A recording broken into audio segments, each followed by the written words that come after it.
The Dodgers are in town for the weekend, and this generation's Sandy Koufax on the mound for the Dodgers today. Clayton Kershaw goes for his 20th victory. It's the Dodgers and Cubs, the leadoff man on WGN.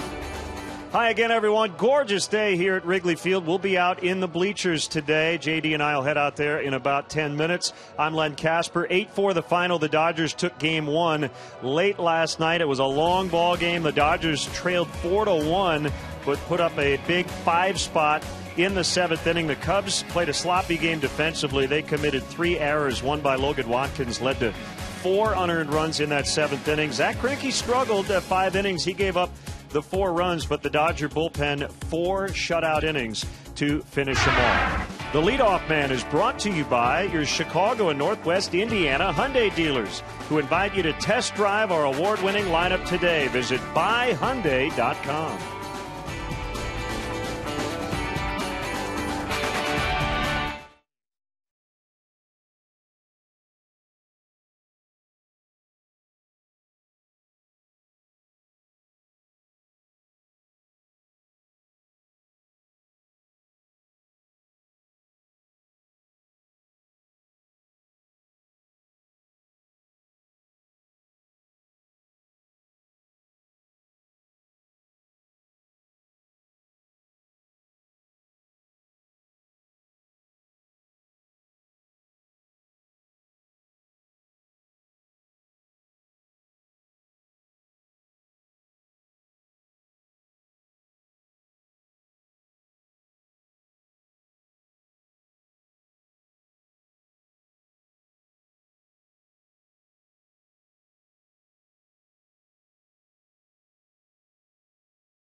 Their magic number for clinching a playoff spot is 2. If they win today and Milwaukee loses tonight against the Pirates, they're in. Their magic number in the West is down to 8. Anthony Rizzo back in the lineup, hit the game-ending home run Monday, off Tuesday, played Wednesday, off last night, but he's in there against Clayton Kershaw. Let's hear from his manager, Ricky Renteria. The first 2 games where we had him off, on, off. We're going to see how he feels now after today. Hopefully we've done our due diligence in terms of monitoring him and making sure he's really fine. And he is. He wanted to play yesterday. But I think we can all feel confident that he should be able to continue to play. And we'll take today's game first, and then we'll see where he's at. And then if he's good, get back in there tomorrow, and then we'll continue to monitor it after that. What are some of the things you've observed about Soler that you might not have really known about him very much? I think more than anything, from all the reports that we had been following during his minor league season, he's actually just validating a lot of different things about his game. I think he's a pretty polished hitter in terms of commanding the strike zone. Doesn't really chase a whole lot. Puts the ball in play. When he does barrel the ball, it gets through, whether it's the infield or in the air. It scoots pretty well. Very strong young man. His defensive work is pretty good also. You know, we were told he was a very solid outfielder, and he's a very good outfielder, and actually with a very good arm. And I think his poise is probably what has impressed me the most, because of not really knowing him. Once you see a player physically, how quickly did he jump to their baseball IQ to identify back to, you know, the physical part, and then, you know, put the whole piece together? Well, right now, I think we're all comfortable in saying that he has his acumen in the game is pretty solid, just by watching him in the short stint that we've had him here. The time will tell us. I mean, obviously, in the end, you know, what type of player he is. But to this point, he's showing you that some of the fundamentals of approaching the game are pretty solid, and I think that if those are in a good place, kind of hard to lose those. I think what ends up ultimately developing is now more his understanding of the league, of the people he's facing, understanding his own skill set, and when he can go to the plate looking to do particular things, and I think those will continue to come and develop. I think he's going to be a very good player. Back to Baez, when you made the decision to move him to short for Castro, was that a quick and easy decision, or did you have some internal debate on should we leave him at second since that's a new position, that's where it will be? Or? No, it was easy. You know, he came up as a shortstop. We looked at it as being an easy transition for him to get over there and help us, you know, fill a void that was left by Starlin's injury.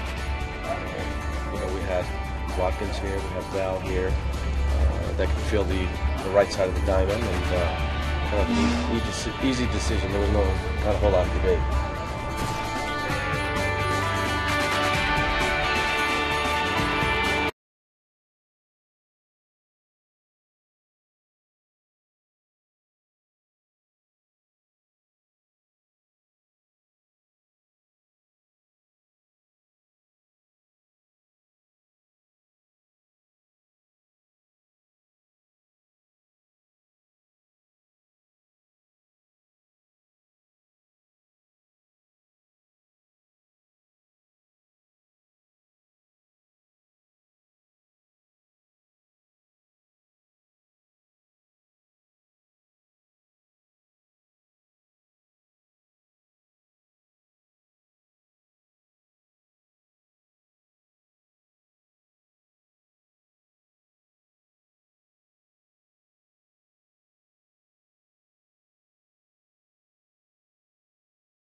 Who invite you to come in and test drive our award-winning lineup today.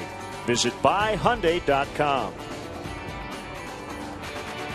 3 teams have clinched division titles. Baltimore in the American League East, the Angels in the West, and the Nationals in the NL East. Big win for the Cardinals last night in 13 innings to beat Milwaukee. The Brewers are at Pittsburgh tonight. You see the Pirates now, their magic number to clinch a wild card is down to 7. They have won their last 4 in a row. And Detroit is in Kansas City tonight. The Tigers with a half-game lead over the Royals. We'll head out to the Budweiser patio next to get you set for Cubs baseball.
is Chicago Cubs baseball. Dodgers and Cubs, game 2 of a 4-game weekend series. And we welcome Cub fans from all over the country watching on WGN America, America's home for baseball. And we are in the Budweiser patio. Jim DeShays and Len Casper. The sun is shining, gorgeous temperatures, and the Dodgers and the Cubs. Jorge Soler, 16 games into his major league career.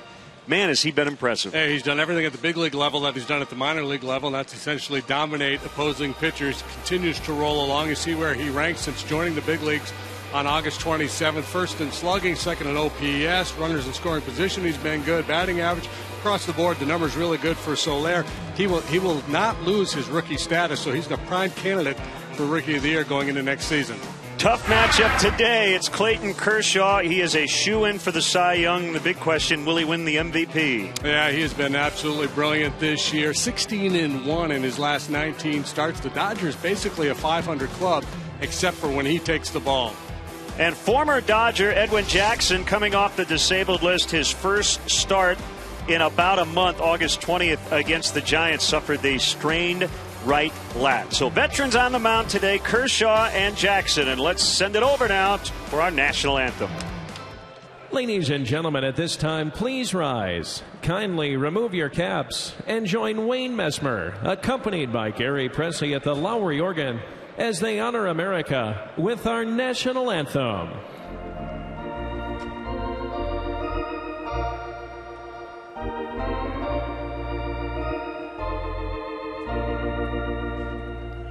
Oh, say, can you see by the dawn's early light what so proudly we hailed at the twilight's last gleaming, whose broad stripes and bright stars through a perilous fight o'er the ramparts we watched were so gallantly streaming, and the rockets' red glare, the bombs bursting in air, gave proof through the night that our flag was still there.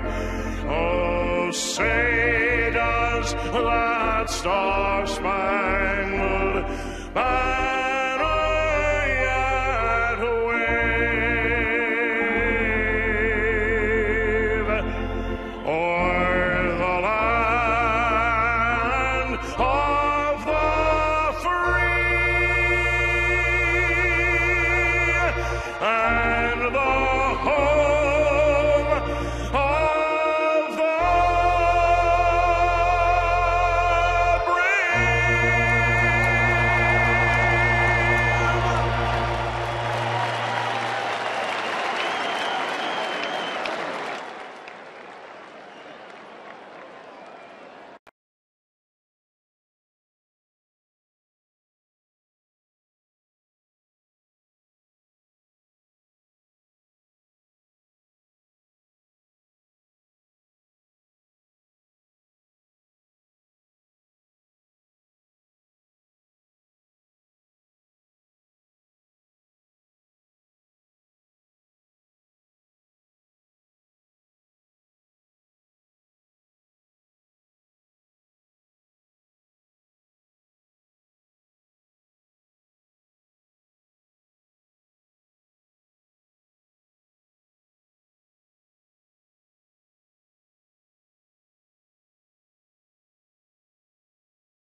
Budweiser. Great times are waiting. Grab some buds.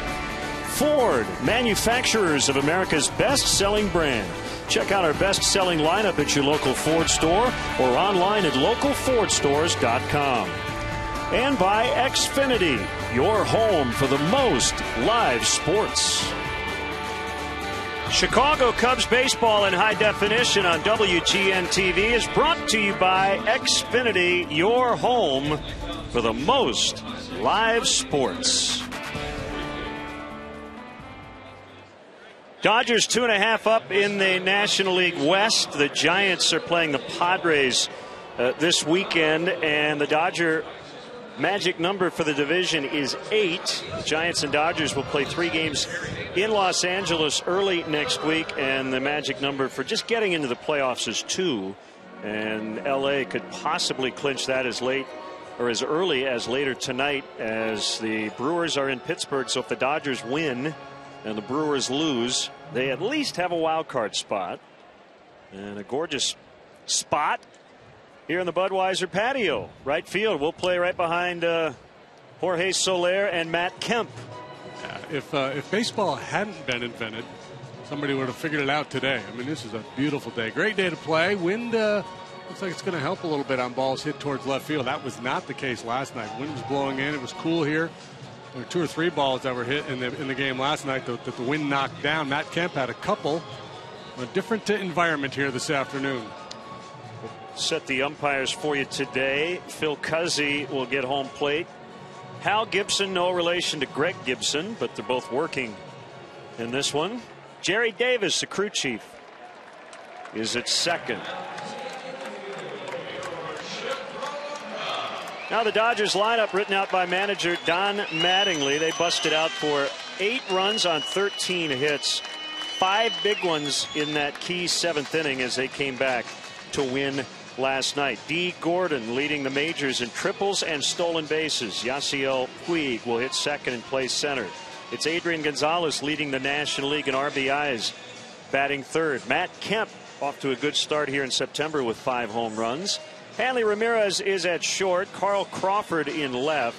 Juan Uribe, boy, he just keeps on going, doesn't he? He's playing third. A.J. Ellis having a tough year with the batting average, but he caught Clayton Kershaw's no-hitter in June, and he's in there with the lefty today. Let's check out the Cubs defensively. A little different look here this afternoon. Junior Lake gets a start in left field. Alcantara back in there after missing a few days with a sore wrist. Soler right in front of us here in right field. So the infield, a little shake-up. Olt gets a start at third. Valleca's going to play short this afternoon. That'll move Javi Baez over to the other side at second. Anthony Rizzo back in at first. Wellington Castillo is behind the plate. And Edwin Jackson on the mound for the Cubs here this afternoon. It has been a tough go for Edwin. 6-14 with a 6.09 ERA. If he had enough innings to qualify, that would be the highest ERA in the league. He's been good against the Dodgers in his career. He's got a winning record, 4-2, 340 against LA. He's got 1 win since June 20th, and that came at Dodger Stadium. That was in August 3rd. 6 innings of 2-run baseball to beat the Dodgers on that occasion. So our spot here out in the patio, playing right in front of us, rookie Jorge Soler. So Jackson will get a couple of starts here. Not quite sure how deep he will go into this game, and obviously pitch efficiency would be nice. Yeah, I would think, if everything's going well, maybe 75 pitches this afternoon for Edwin. In his last bullpen work, he's been up to 50-55 pitches. He will be keeping D. Gordon off the bases, and we are underway. 92 on the fastball for ball 1.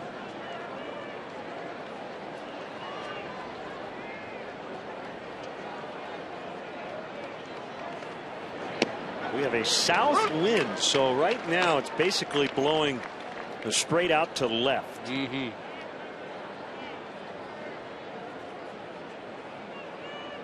And those flags on the left field foul pole really giving an indication of that breeze. 72 in the shade. Feels like about 82 in the sun. just perfect. Might get some rain tomorrow. If you are coming to the ballpark, that game will start at 12:05. 2-2, 95. So velocity is there for Jackson. Yeah, well rested. He was drafted by the Dodgers as an outfielder.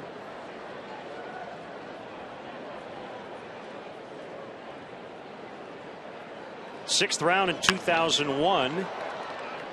And there's a fly to left. Junior Lake makes the catch. One away. I have no idea where that ball went off the bat. No, I couldn't see it either. I looked up and I tried to identify a player that was pursuing it. You're always happy if you're pitching and D. Gordon hits the ball in the air. Yasiel Puig had 3 hits, knocked in a run, scored a run last night.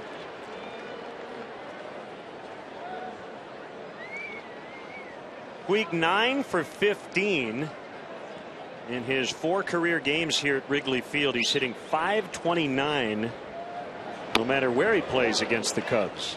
96 and a swing and a miss. That ball really jumping out of Jackson's hand here today. There it was. There it goes. We should have put some eye black on. What we were thinking. It's a minor league move coming out here without eye black. Just missed the inside corner on a pretty good fastball at 94. Get the sense that the plan here for Jackson is to establish that heater early on.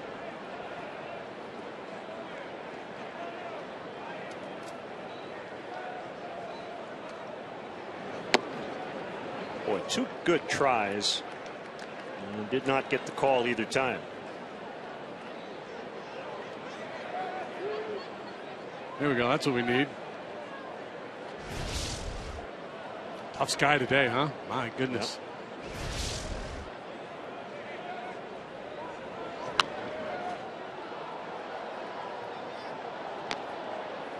Yep. 2-2.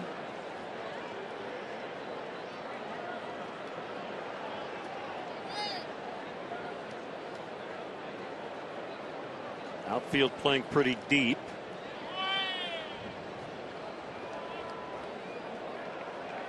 Puig's had a big road trip, hitting over 400. Boy, I tell you, Jackson has made 3 pitches, the 3 that he's missed on, and a lot of batters would have gone after all 3. There you see 2, 3, and 5. Really good spots. Now, life inside is a good game plan against Puig. He's big and strong and can handle the ball out away from him. Ball 4.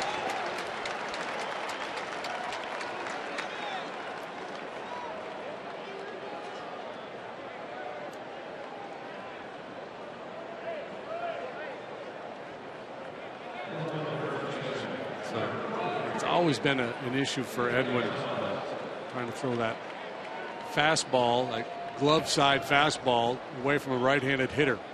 Tough pitch to command. Well, the National League leader in RBIs, Adrian Gonzalez, and he's only 1 behind the Major League leader, Mike Trout, with 107. Offensively, the Dodgers have been the best team in the National League in September.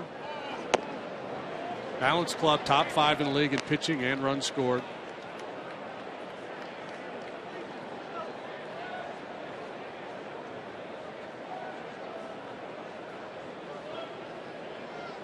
Just underway.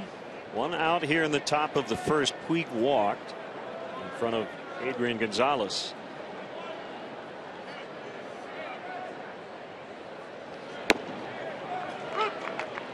Fastball is in there. And you hear the phrase, he likes his fastball. We could certainly say that about Edwin today. Leaning heavily on number 1 here. Left-handed hitters have worn him out this year. 341 average. 413 on base. 520 slugging. 933 OPS.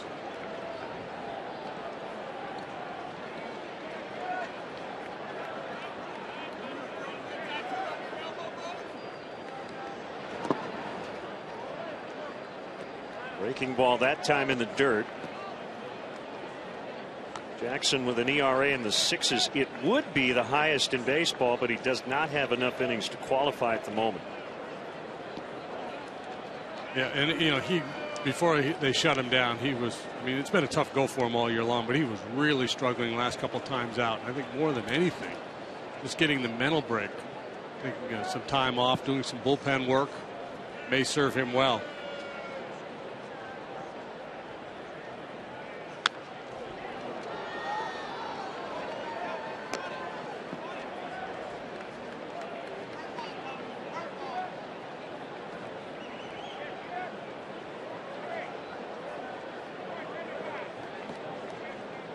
Day for a little sunscreen and a cold beverage. Very summer-like. It has been very fall-like this week until today.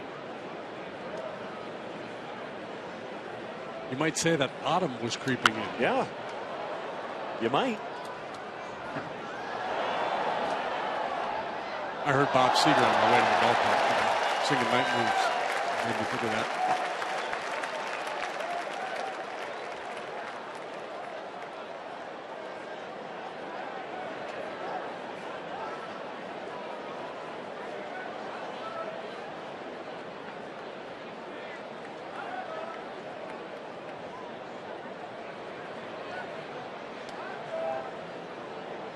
Two on Gonzalez. Throw over. Puig back in plenty of time. League batting .299 against Edwin Jackson this year with runners on base. That number jumps to .339. Runners in scoring position .336.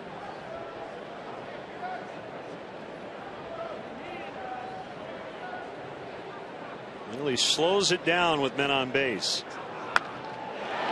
And a base hit into right. Soler will pick it up. Puig on his way to third. And they have him at the corners with only one out for Matt Kemp.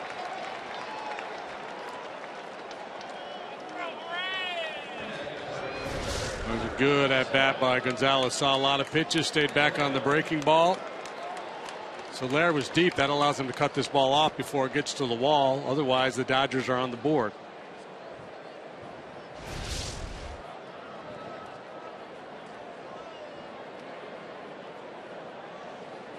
Some early adversity for Jackson. Here's Kemp. 0 for 4, had a sac fly last night. He's played all 3 outfield spots this year. Still considers himself a center fielder, though. Puig's been playing center. He's in right.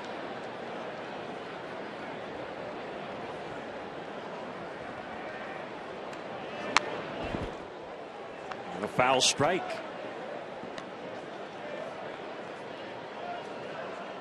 Only matinee. Everything else is later on, including, as we mentioned, the Giants at the Padres. So San Francisco absolutely rooting for the Cubs here today. It'd be a tough one for them to watch last night as the Cubs built the lead against Zach Greinke and then let it slip away late. The pitch. Bottom of the zone, where he'd like to stay all day if he can. Kemp didn't like it, but a quality offering from Jackson. Kemp in his career 5 out of 17 with a home run against Jackson. That's a .294 batting average.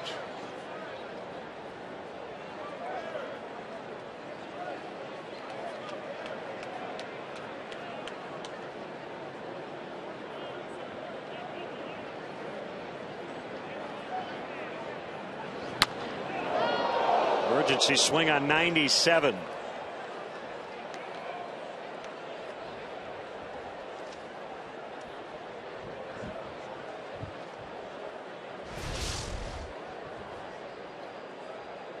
Wow, that was a great pitch. Lucky to stay alive. We get third, Gonzalez at first. Dodgers threatening here in the opening frame.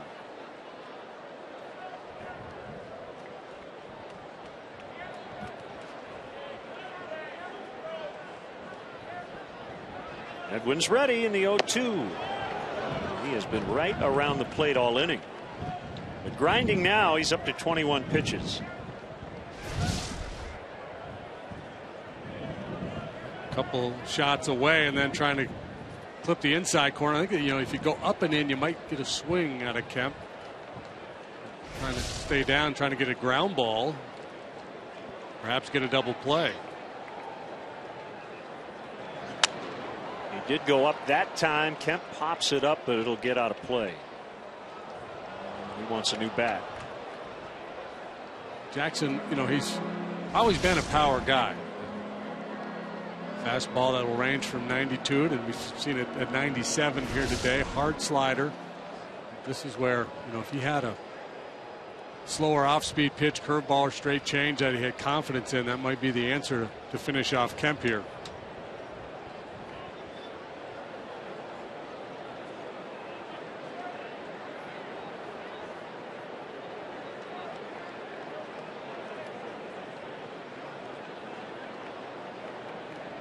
Seventh start for Edwin.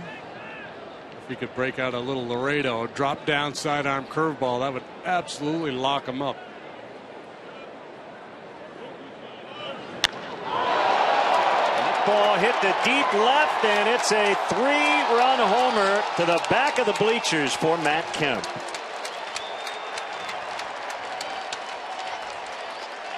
Just couldn't put him away, and Kemp just hit his 22nd of the year.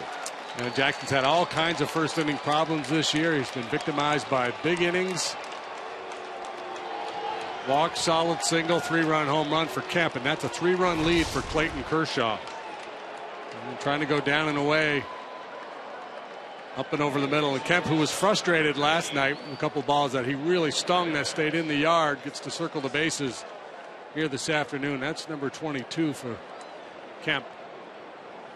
Kemp now with 4 hits this year against the Cubs. 3 have left the ballpark. And you're right, you just can't give Clayton Kershaw an early edge, really, of any kind, let alone multiple runs.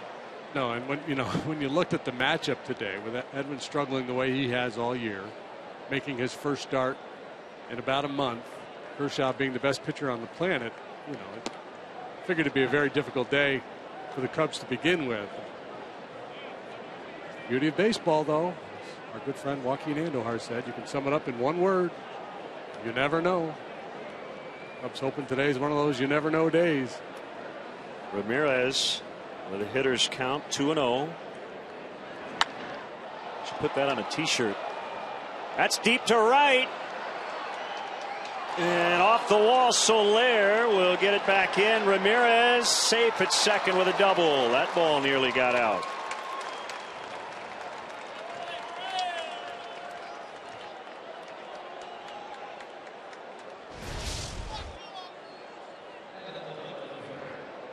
Belt high fastball. Ramirez is going to watch it a good while.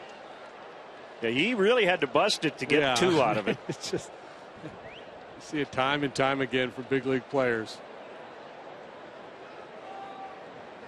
Just run. Here's the t-shirt you should have made. Just run. I was a manager of big league club. That's the opening day of spring training. Just run, baby.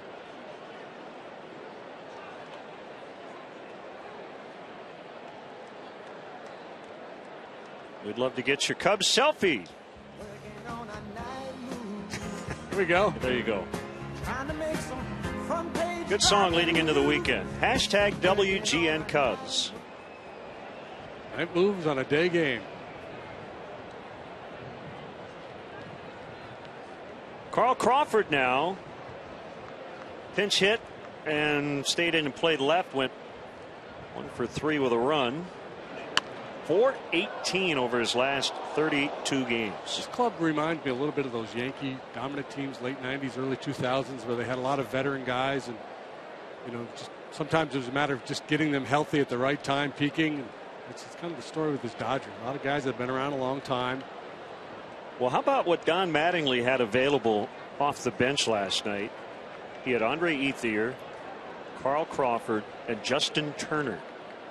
And those are 3 guys who would probably easily be everyday guys elsewhere. Turner, as you mentioned last night, has kind of been their unsung hero. They hit 330 something.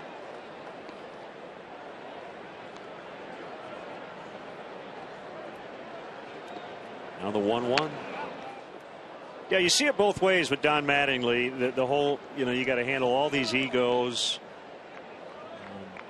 Yasiel Puig occasionally does things that make you want to pull your hair out. But the bottom line is, when you have this much talent, I think any manager would love to be in this situation. Right. So yeah, if you were to poll the 30 major league managers and say, would you want to trade places with Don Mattingly? A high percentage of them would say, you better believe it. Not sure what's going on with Welly. If he tweaked his back or something, he is not feeling good. I don't know if the ball even hit him. If it glanced him, it got a piece of it. I think it's a back. Got a piece of it.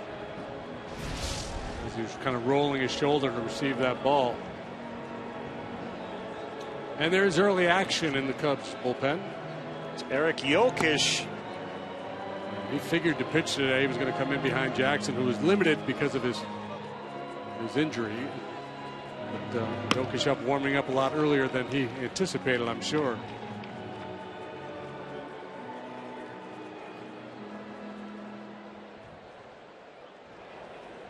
Meanwhile, 1-2 the count on Carl Crawford.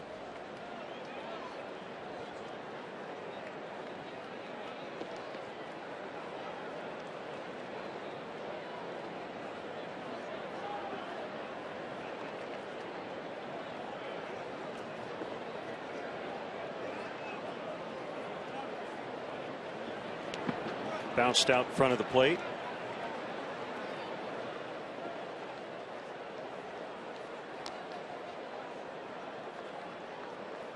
It's been a laborious first inning for Jackson.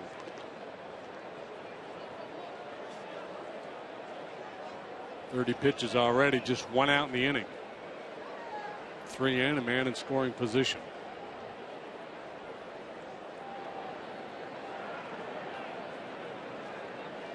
It is 2-2. Baez to first. Ramirez now at third, 2 outs.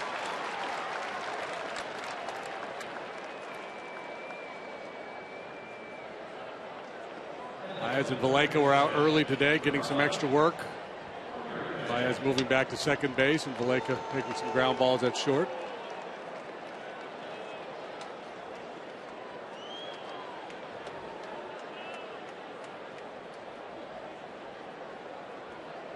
Juan Uribe.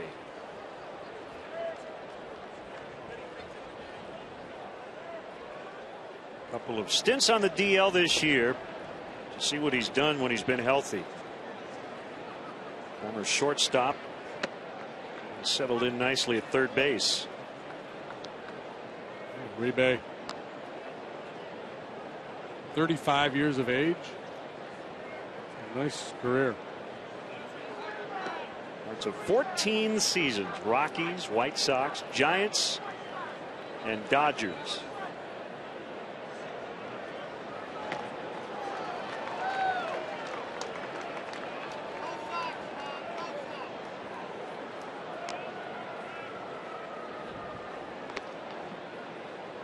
Couple of World Series rings.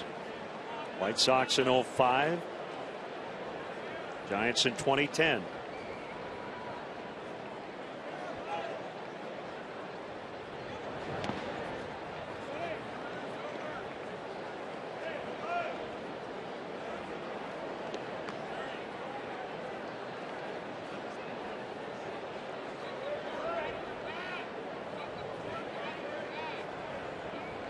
This inning lasts any longer, I'm going to have to reapply. It has been a long one. He's a strike away from getting out of it, but he doesn't, as Ramirez will trot home, and it's 4-0. Juan Uribe with an RBI single. Jokic has plenty of time, so he's good to go if Ricky Renteria decides to pull the trigger here.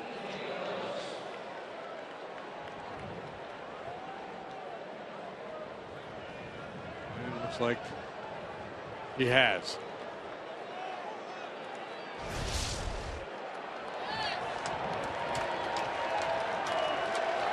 So it'll be the rookie left-hander Jokic with 2 outs here in the first inning. And the Dodgers with 4 in, and we'll be back.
Couple times and been good.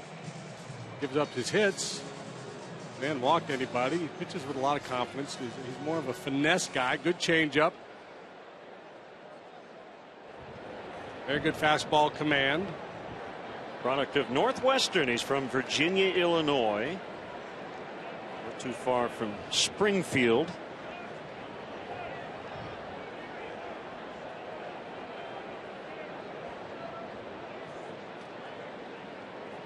He faces A.J. Ellis. I say downstate. Now, I think technically, and you can certainly let us know your thoughts on this. Some people say if you're outside the Chicago area, you're downstate. So I think you could be northwest of us, out of the Chicago area. And I think go downstate. Technically, I think that's right. If I'm wrong, let me know. That's a regionalism. Yeah.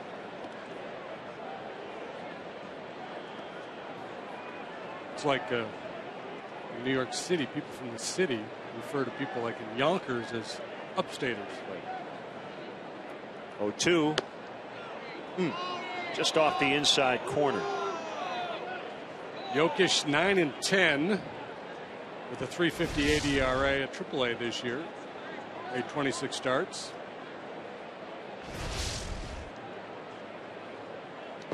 In the dirt. Kershaw is on deck. The last warm-up pitch he threw had to be 35 minutes ago. Yeah, maybe there's some method to all this madness. They're trying to freeze the shooter.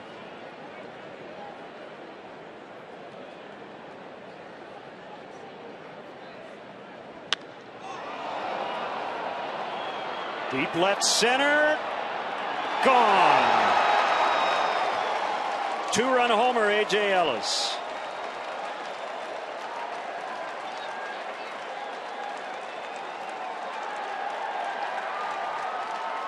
Six-0 Dodgers here in the first. So all of a sudden, J.D., you go back to the seventh inning. 5, 6, 7, 13 runs over their last 4 innings here in this series. Just the second home run of the year for A.J. Ellis.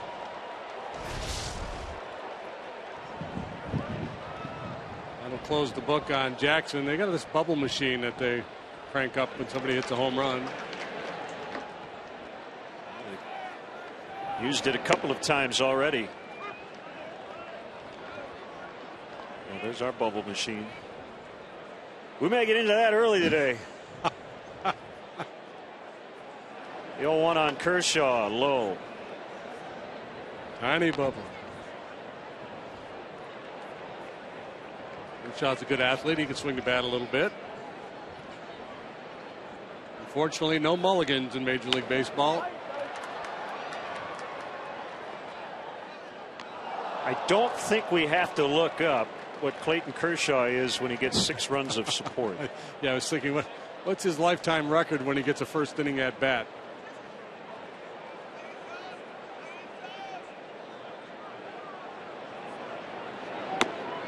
Strike 3 called. I think he's anxious to get on the mound already with a ton of run support.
Alcantara back in the lineup. Missed 3 games with the sore right wrist. Baez, Rizzo, Soler 2 through 4. Wellington, Castillo, assuming the back holds up, will hit 5th. Mike Olt at 3rd today. Chris Valleca is playing short. Junior Lake in left, and now Eric Jokic, the pitcher. Dodgers defensively committed a couple of errors in the ball game last night. It's Crawford, Puig, and Kemp in the outfield here this afternoon. Uribe has been really good at 3rd. Ramirez has struggled at short. D. Gordon solid, as is Adrian Gonzalez. A.J. Ellis behind the plate, and Clayton Kershaw in pursuit of his 20th win. He already had 120 win season in his career. 19-3, 1.70 the earned run average. So he's tied with Adam Wainwright for the major league lead in wins. Slam dunk Cy Young Award winner this year. Real good chance he's going to claim the MVP award. He has led MLB in ERA each of the last 3 years, so probably do it again this year.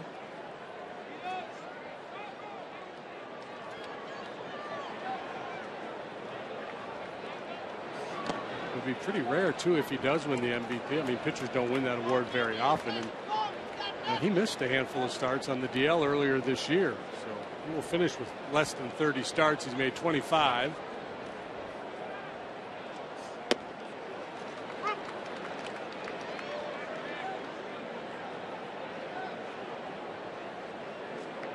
Fastball will hover around 93 miles an hour. He can get up to 96. That's the slider. An outstanding curveball. Doesn't use his changeup very much.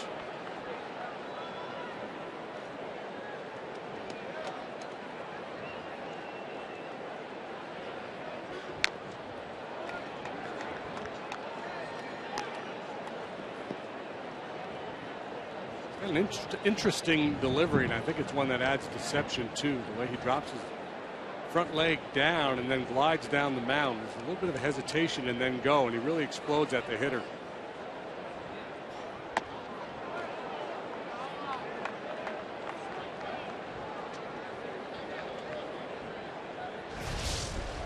So take that front leg and kind of straight down and then glide.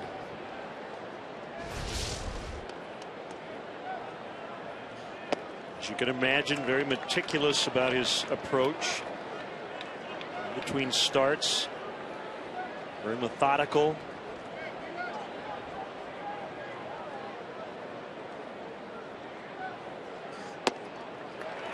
And a leadoff walk, so maybe a little rusty after all that downtime. Yeah, and sometimes too, you get a big lead and you tell yourself, well, whatever you do, don't walk people. And those pitchers will tell you, once you start to think in terms of don't do this, you're more likely to do it. You see, he's won 2 Cy Young awards, and should be an easy unanimous choice for number 3. The interesting thing is, JD, he missed a month. Yeah, that's what I mean. He's going to be, he's got 25 starts now. And I guess, and you can get into the debate. I mean, it's not a slam dunk that he'll win the MVP. The Cy Young, yes. The MVP, no. I mean, it could easily be Giancarlo Stanton. It might be Andrew McCutchen. That's one of the things I think that would work against him in the MVP race, the fact that he did miss that time. See, and I think it almost plays to his advantage that he has been so great having missed that much time. In terms of the rate stats and everything, so it's just that had he made those extra starts and won those games, then that would build his case even more. This guy has won, he would have a chance to be a 25-game winner the way he's pitching. Well, he still leads all players in wins above replacement according to Baseball Reference, even after missing that month. Baez right in front of us. Kemp makes a catch just at the edge of the warning track. Well, who's done the perfecta? National Leaguers to win the Cy Young Award and the MVP award. A couple of Dodgers there, Newcomb and Koufax, and Bob Gibson in that remarkable 1968 season. So in the American League, the ones I can rattle off quickly, let's see, Raleigh Fingers, Willie Hernandez, Justin Verlander. Did Eck get it one year? I don't know. May have. Verlander the last 3 years ago. Here's Rizzo. He wanted to be in the lineup today against Kershaw, although it's really more about kind of the schedule for him. He played Monday, he was off Tuesday, played Wednesday, sat last night, in there today, may go again tomorrow, and then would be off on Sunday. Just making sure the back is 100% as we go into the final week of the season. Well, if he were to go deep against Kershaw, he would join a pretty exclusive club. There's been one left-handed batter that hit a home run off of him this year.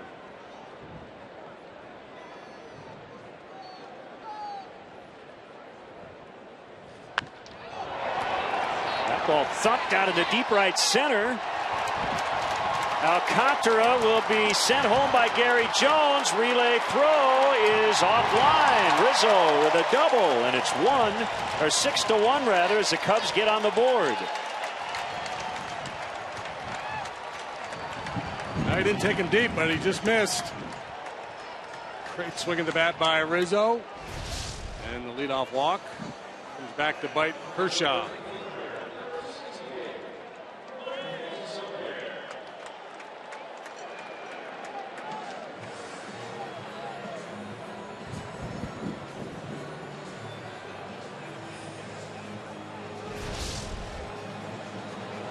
That brings up Soler now. A couple of hits, 2 RBIs last night.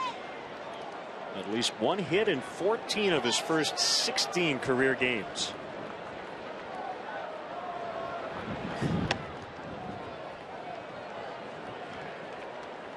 That pitch has been a very effective weapon for Kershaw, especially in the second half of the season. Elevated fastball in on right-handed hitters, inducing a lot of pop-ups. This is only the second time in his career he's pitched in this ballpark. Gave up an unearned run here on May 25th, 2010. Took the loss. There's a good shot from where we sit in the Budweiser patio out here in right.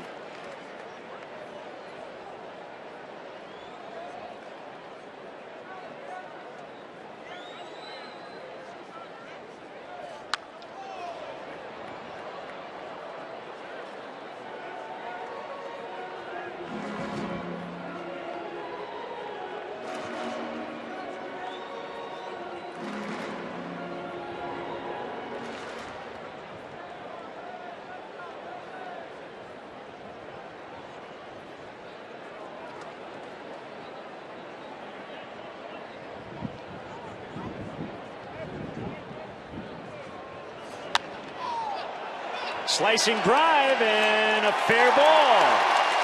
Rizzo will trot home. Soler coming around second. On his way to third. The throw is late. It's a triple. And it's 6-2. We're only in the first inning, folks.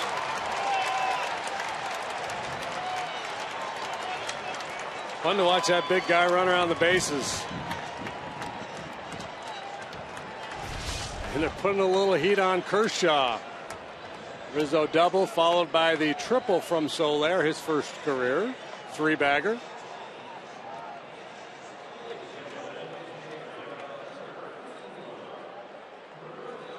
Well, we got a note from Rob Nyer. Clayton Kershaw is 65-0 when the Dodgers score at least 4 runs in his starts. We might see a little history here today. Thank you, Rob. So a walk, a fly out, a double, a triple. And it's now 6-2.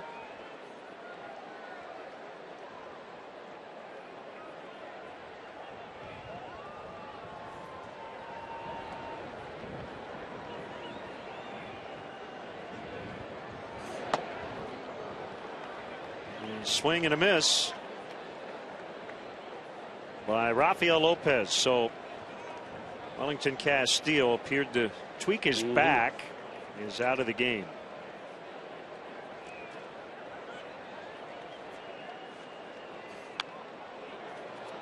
Yeah, I didn't hear the announcement. I thought, well, this is a bold move by Castillo, deciding to bat left-handed off Kershaw. He's really trying to get into his head. We hope Willie's all right.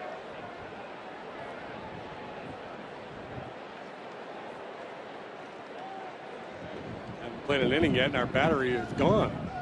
And Jackson and Castillo out of the game.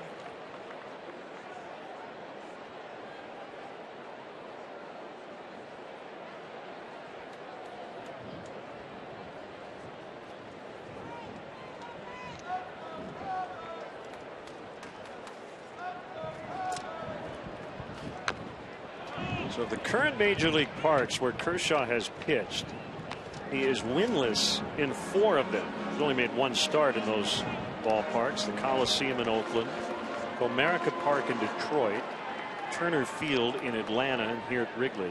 He does have a win at the Sydney Cricket Grounds, where he beat the Arizona Diamondbacks in March. Opening day. 22nd, something like that. Breaking ball hit well.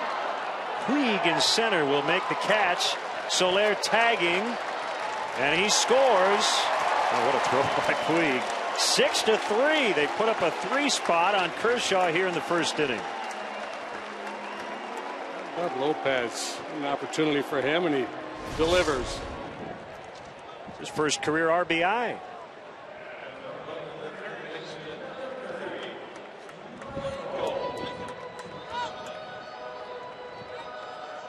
Puig's got a cannon for an arm. Not afraid to show it off.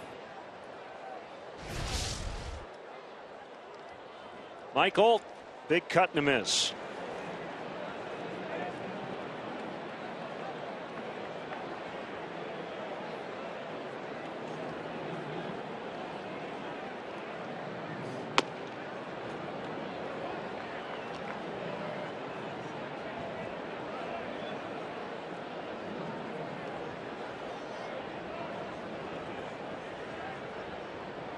A 1-1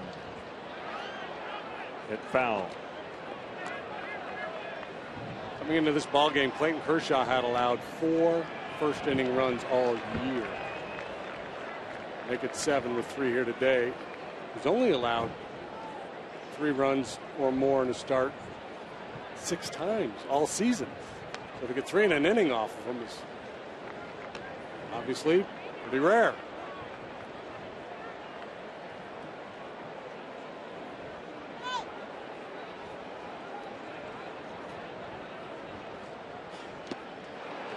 Holt strikes out, so we're on pace for a 54-27 final. I doubt that'll happen. 6-3 after 1.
It's going to be an interesting day considering Clayton Kershaw's already given up 3.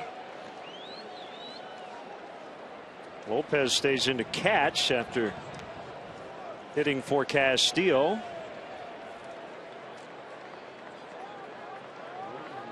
Lopez split time this year between AA and AAA, so he's got some experience with Jokic. So a very young battery going to work here on this Dodger lineup in the 2nd inning.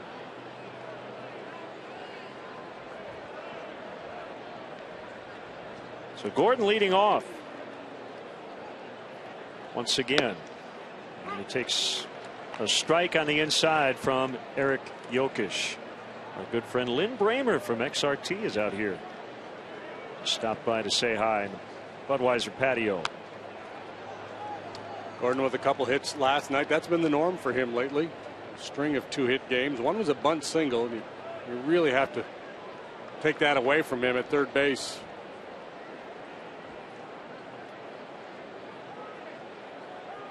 Wolf staying in even with 2 strikes. Step in front of the bag.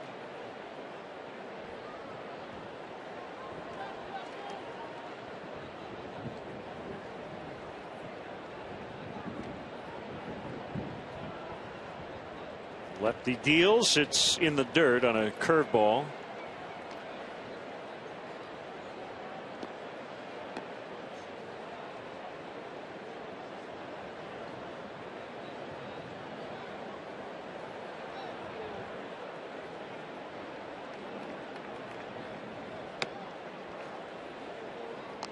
Peter outside.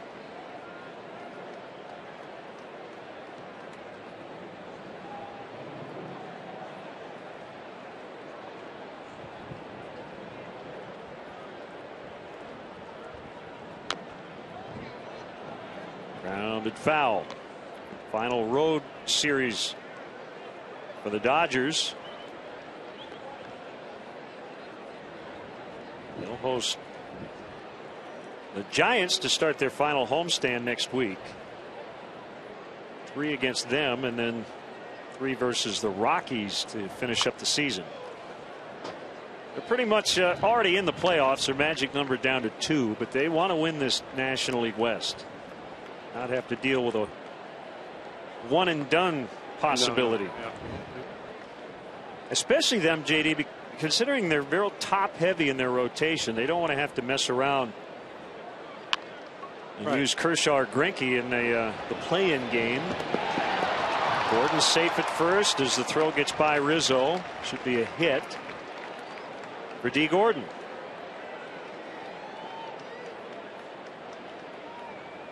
Yeah, I don't know that there's such a thing as a routine play with D. Gordon going down the baseline. He's so fast, puts so much pressure on the defense. Lake gets after it in a hurry. Yeah, he beats the throw regardless of whether it gets away or not. It should be a single for Gordon.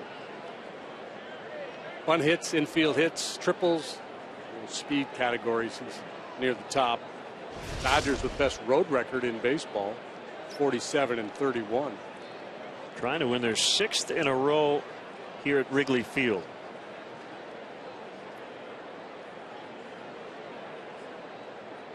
Puig walked and scored in the 1st. Gordon takes off for 2nd, and he'll get the bag without a throw, his 63rd of the year.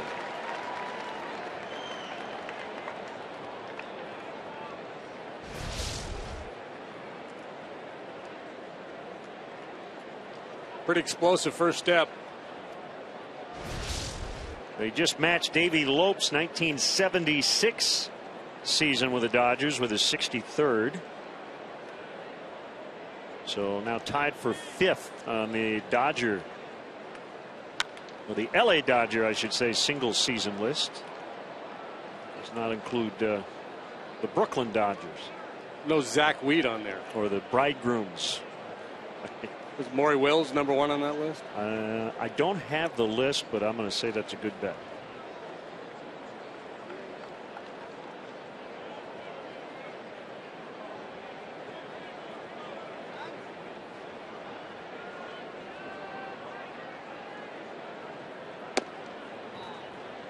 Fastball in.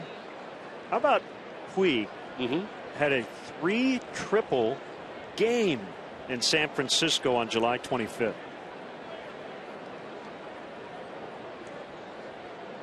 I don't know if it's those batting gloves he wears, but his hands look gigantic. Guessing it's his hands that look big.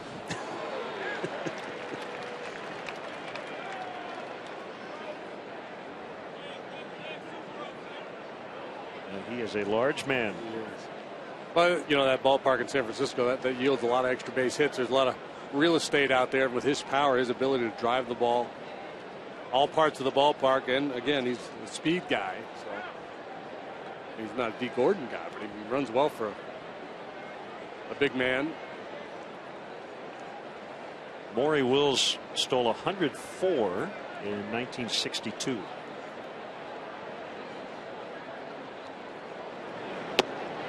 I believe that was the single season record at that.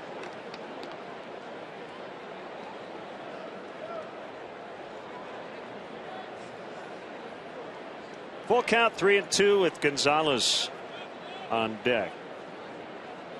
He broke Ty Cobb's record of 96.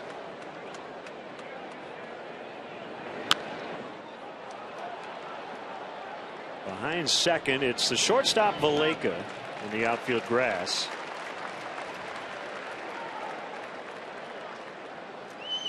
Cub fans, if you would like to manage the game along with Rick Renteria, log on to WGNTV.com right now. Click on the WGN Sports Game Zone banner to connect to all the up-to-the-minute stats and information while you watch from home. Game Zone is sponsored by The Great Escape. They have pools, patio sets, play sets, hot tubs, and more. So Ty Cobb once won the quadruple crown. Batting average, home runs, RBIs, and stolen bases in a season. Wow. I think he had 9 home runs that year. Still enough. All inside the park. Different game, different era.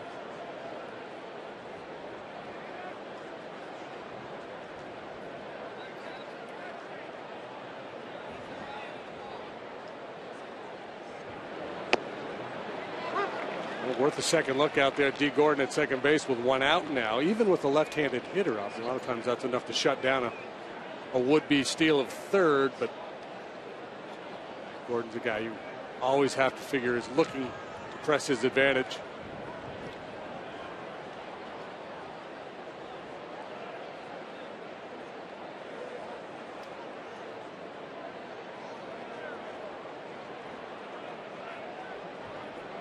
Oh, 0-2 to Gonzalez.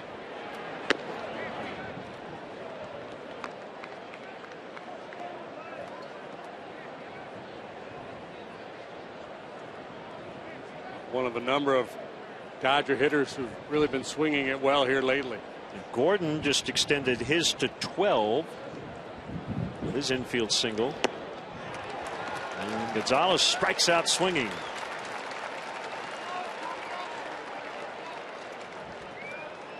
Come watch the Cubs as they take on the Cardinals this Monday night, September 22nd. Throughout the game, lucky seat winners will get special prizes, compliments of Frito-Lay. Tickets are still available, so visit Cubs.com today. I have to look at it. That might be an Adam Wainwright scheduled start. So look for number 20. Cubs have been up against it here lately, haven't they? Yeah. Cueto, Greinke, Kershaw, Wainwright on the horizon. And Wainwright 19-9.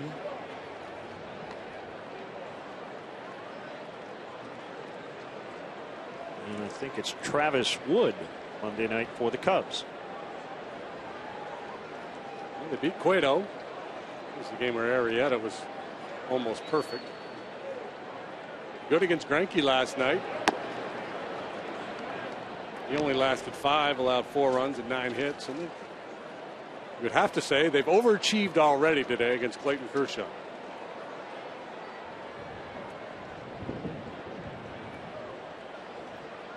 Kemp with a 3-run homer in the first inning. His 6th this month.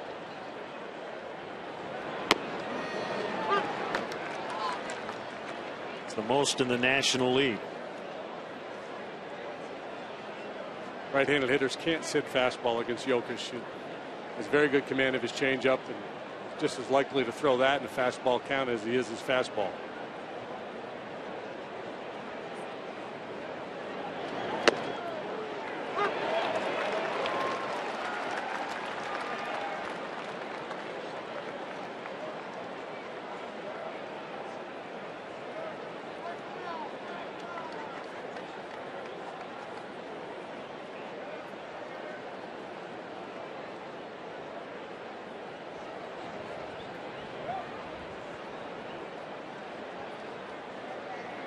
Two.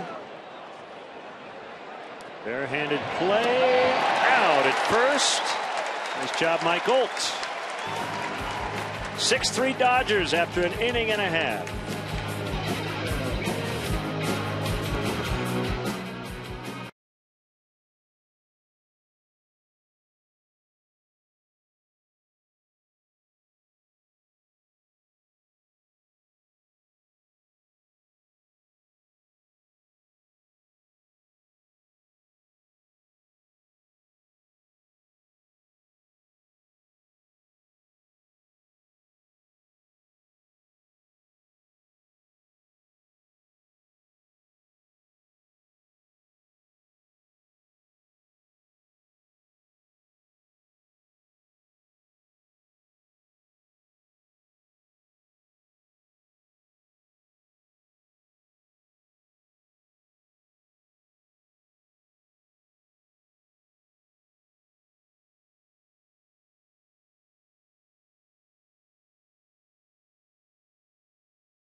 Official beer of Major League Baseball. Great times are waiting. Grab some buds. Pete McMurray, Nick DiGilio, and Patty Vasquez from WGN Radio will conduct the stretch from our booth. We're not in the booth. We're out in the Budweiser patio.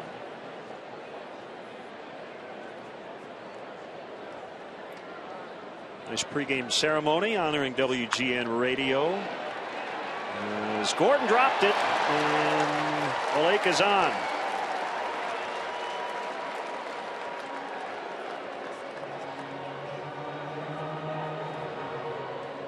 I don't think Gordon had a play. Suspect that'll be ruled a base hit. I already gave him a hit.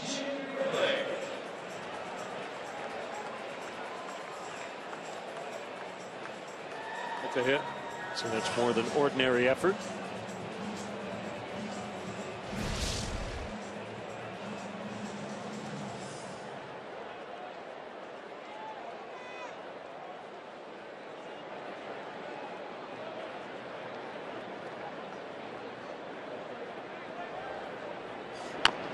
Junior Lake bounces foul.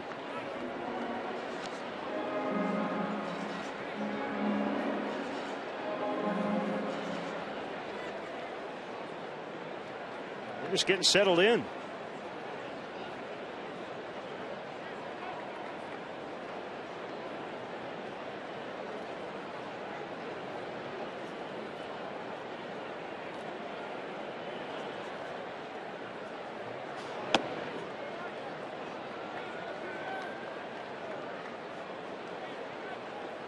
Running against Kershaw, not much of an option. Been 9 tries, 5 successful, 4 caught.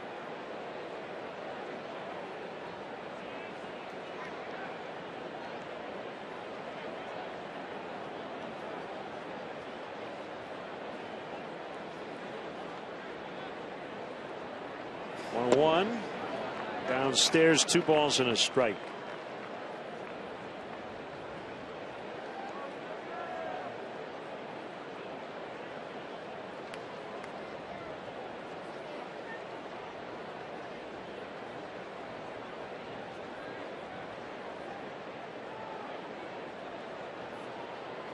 Kershaw from Dallas at the high school with Lions quarterback Matthew Stafford.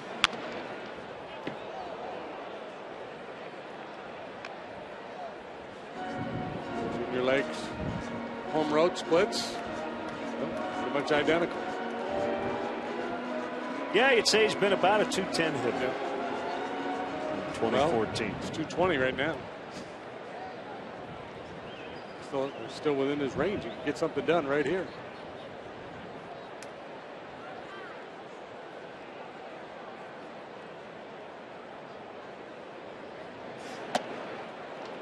This always reminds me of a bowler when he comes set. He holds his hands together. Funky action way up top.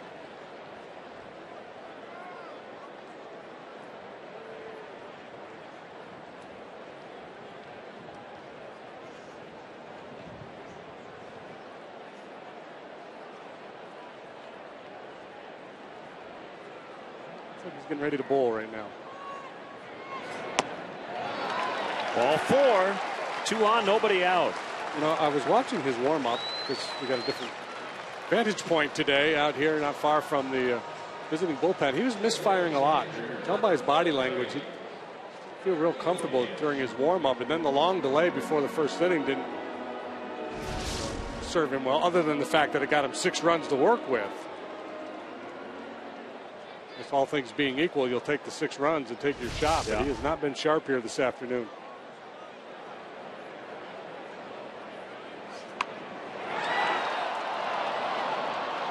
Picked up in foul territory.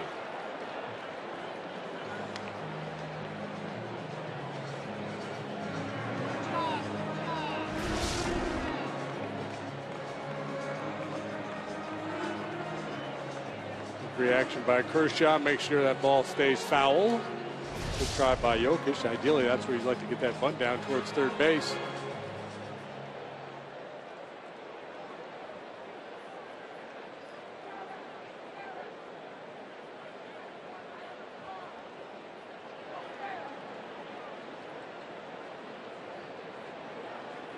Fourth plate appearance for Jokic. He has put down a couple of successful sacrifices in his young career.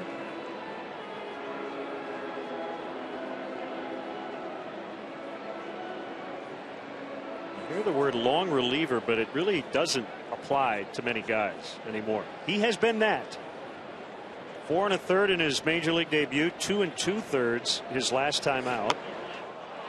Yeah, and I think that's more of a September function. Yep. Just getting the guy some innings and manage the game. To win in the modern game, you just, typically if you get that guy out of the bullpen, if your starter gets knocked out early, you might ask a couple innings out of a reliever, but then you're going to pinch hit for him. Every now and then you'll stretch a guy out a little bit longer than that.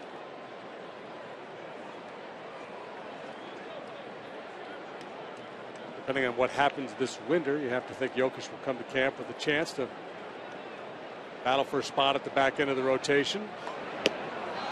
Stabs at it for strike 3. Safe at second is Valleca. That is a tough play for a base runner, because as that ball gets into the hitting zone and you see the batter with 2 strikes put out the bunt, you assume some contact's going to be made. You got to try to get a good jump. Yep. So it's kind of an automatic on the bunt through. The catcher's going to take a shot at second base. Good job by Valleca scrambling back. Not the best effort there by Jokic on the bunt.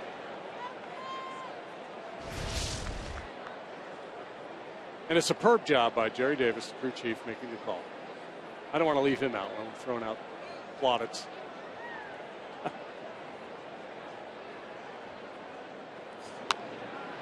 Contra fouls away strike 1.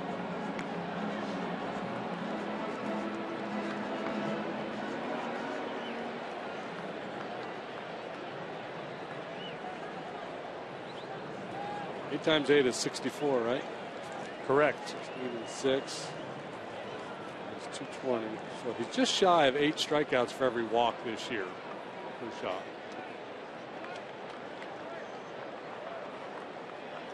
Two and 2 today. Yeah, it's been a 1-to-1 ratio so far.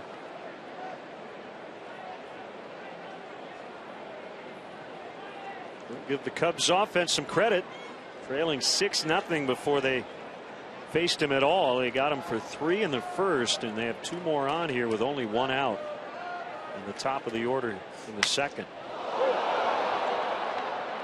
1, 2.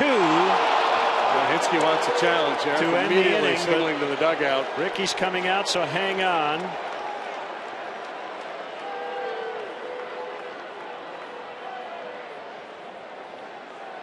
You see a challenge here. As it stands, it's a double play to end the inning. And Ricky will challenge. Safe. He will win that challenge. This is the play that in spring training Joe Madden had his guys practicing, the first baseman throwing the ball home to record an out on that lead runner coming all the way around to make sure that the opposition couldn't press the case. Hey, my guy was going to score on that play. Right. Yeah.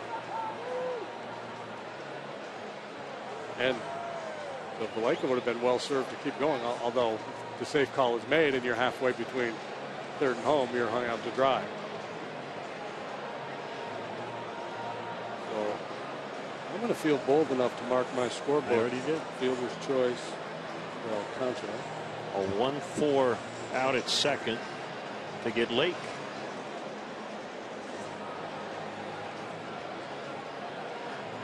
That means Javi Baez will come to the plate representing the tying run.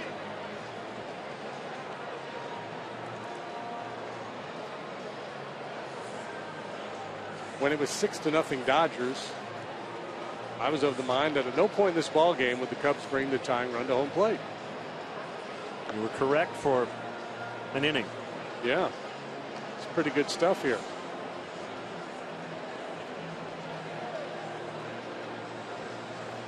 Well, Ricky will keep his challenge.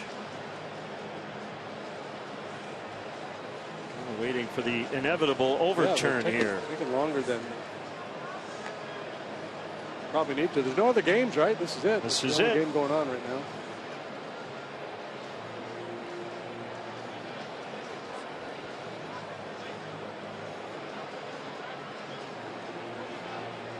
Maestro, review music, please.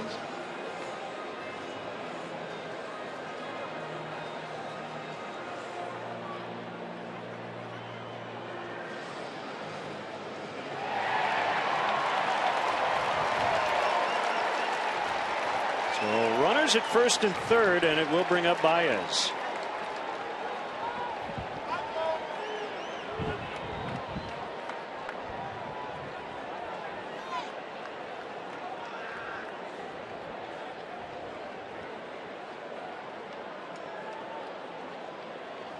It was a 2-minute, 5-second review.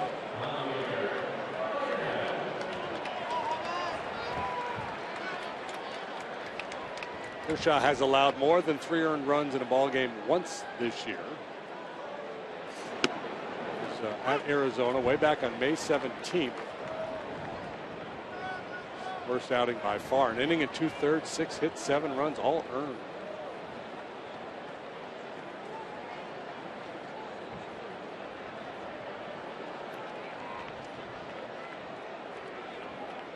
The 0-1. Too low on a fastball.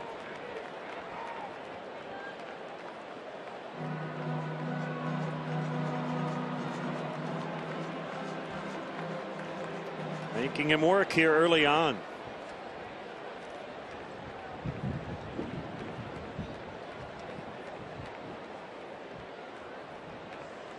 Falls toward the plate. Curveball. 2-1. That's a great description. This is a lot of pitching coaches teach.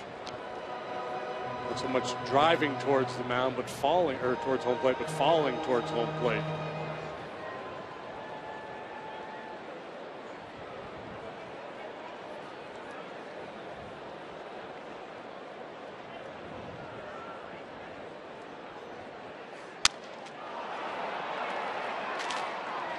should end the inning as Gordon goes to the other side of the bag to make the play. 6-3 LA after 2.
In 1953, Ernie Banks made his major league debut. He went 0 for 3 with a run scored to kick off his Hall of Fame career. It was in a 16-4 Cubs loss to the Philadelphia Phillies. Southwest Airlines, without a heart, it's just a machine.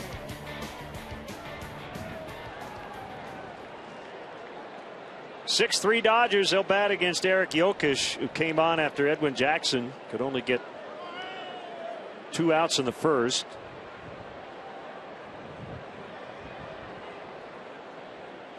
They'll face Ramirez, Crawford, and Uribe. Fastball upstairs, ball 1.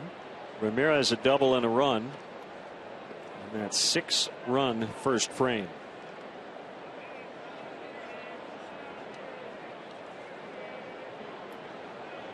The pitch. Changeup from Jokic. Swing and a miss.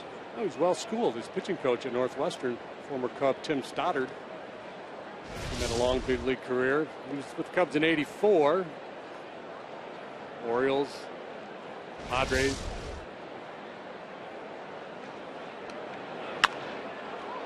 Lined foul behind the bullpen. Don't miss your chance to meet your favorite Cub players and alumni. You could meet Tim Stoddard, as a matter of fact, at the 2015 Cubs Convention. It takes place January 16th through the 18th at the Sheraton Chicago Hotel and Towers. Hotel packages are on sale, along with weekend passes. To book your stay or purchase said passes, visit CubsConvention.com.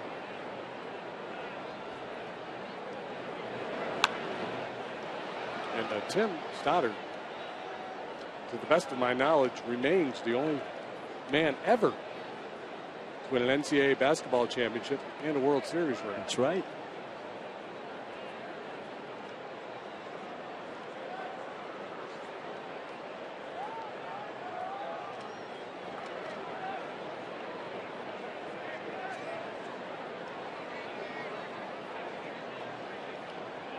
There it is. Ball to third, picked up by Alt, and he gets his man for the out.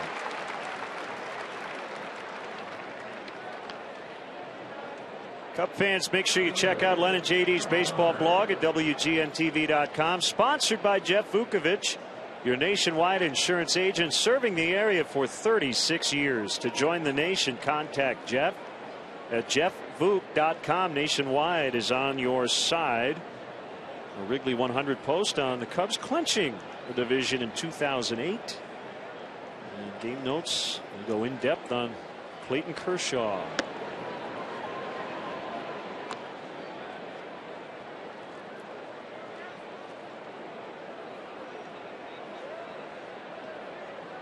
Jim Edmonds made the catch as the Cubs clinched in 08.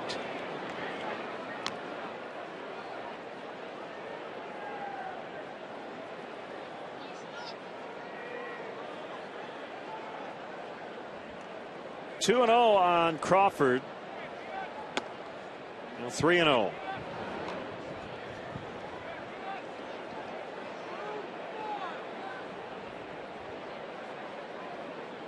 It looked like Crawford was running very well when we saw them in August.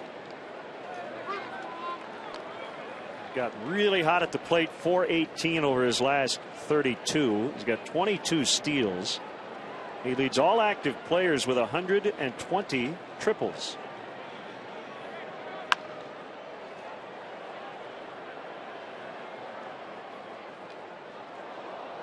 DL time this year with a sprained ankle. A heck of an athlete. Did it all in high school. Was recruited to play football at Nebraska, an option quarterback.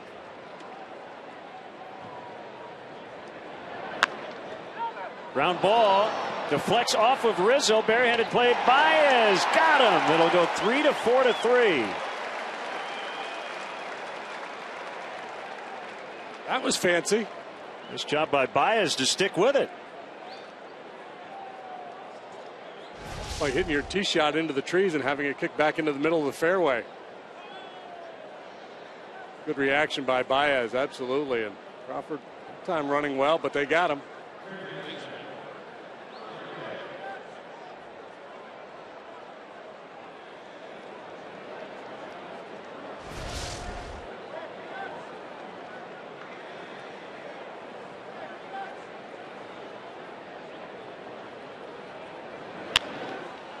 Uribe, ground ball, knocked down Alt, and he won't get him. An error on Mike Alt to keep the Dodgers alive here in the third, and let's step aside and see what's coming up on WGN.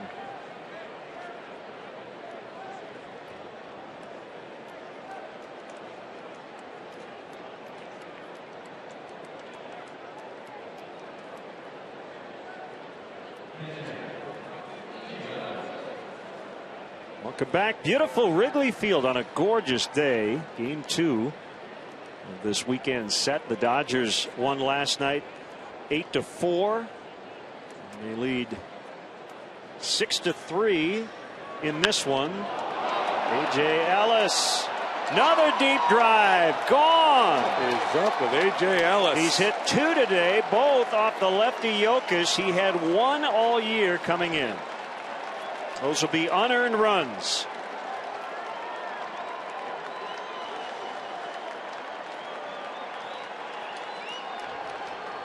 Eight to 3. Ellis valued for his defensive contributions, but he's been the man with the bat today. Ball down and in. He drops the head on it, and there wasn't much doubt. There wasn't with the first one either. Wind helping to left field today, but both of his home runs are going to leave on just about any day here at this ballpark. We get the bubble machine going one more time. Third home run of the day for the Dodgers.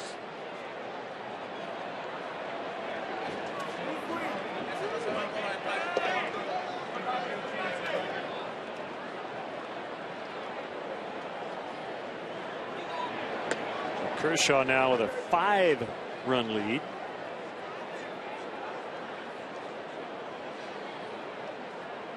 That is A.J. Ellis' second career 2-homer game. The other one was against the Cubs on August 3rd, 2012. That was in Los Angeles. Jeff Samardzija and Manny Corpus were the victims that time.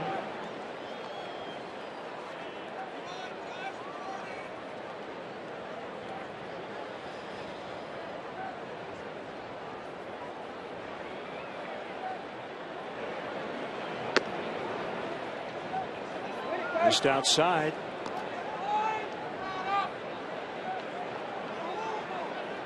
So we're in the third. Yokas now will make his 50th pitch, and he didn't start the game. It's been that kind of day. Kershaw to left and foul. Edwin made what, 35 pitches for Edwin Jackson. So the Cubs pitching staff has basically made 85 pitches and have not yet gotten through 3. To get 8 outs.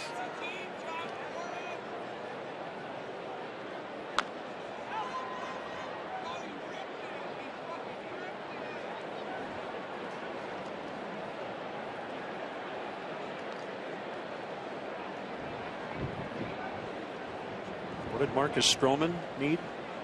92 to go 9 last week against the Cubs.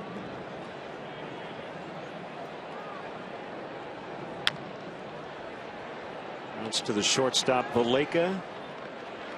And the inning is over. A couple of unearned runs as Ellis homers after the Alt error, and it's 8-3.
When the Cubs go marching in, oh, I want to be in the bleachers when the Cubs go marching in.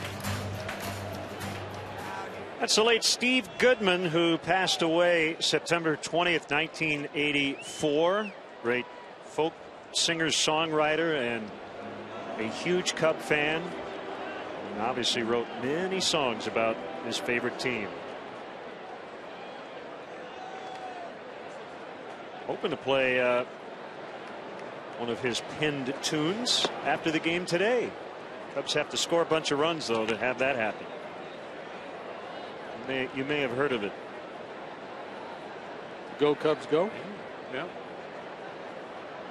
Product of Maine East High School in nearby Park Ridge. Steve Goodman. Rizzo just got hit by a pitch. So another base runner against Kershaw.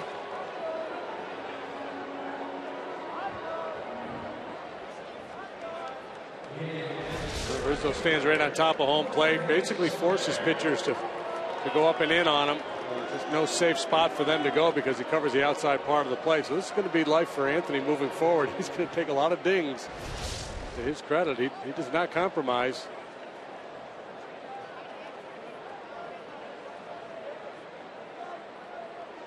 Here's Soler, first career triple to drive in a run, and his first at bat. A couple RBI singles in the ball game last night.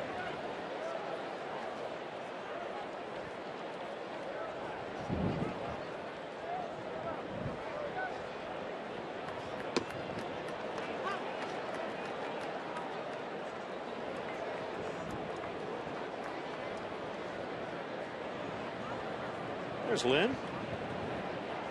And Pam. Great day to be out here at Wrigley Field. It's happy 15th anniversary to my better half. Belatedly. How belated? That's not the anniversary gift. Oh. About a month.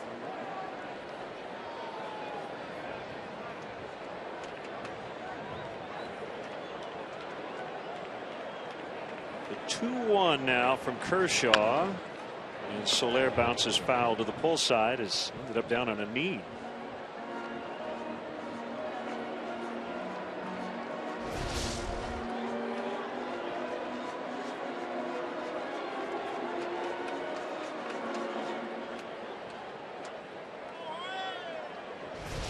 Doesn't get cheated either. He's got a quieter approach in the box, obviously than Javi Baez. You'll get a good look at that side shot. Just a little slight move back with the hands.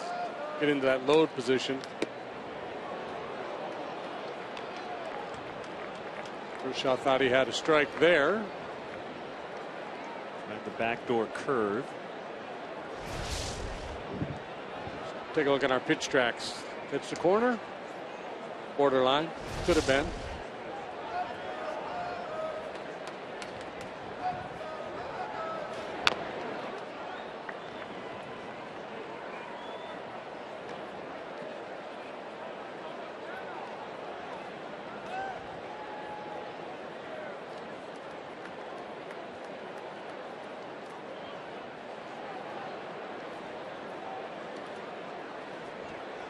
Eleven runs, 10 hits combined, and we're only in the third inning.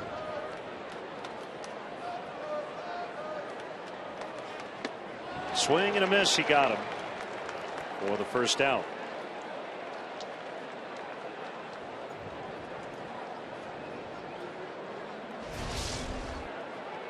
Third strikeout of the day for Kershaw. Slider under the hands of Soler.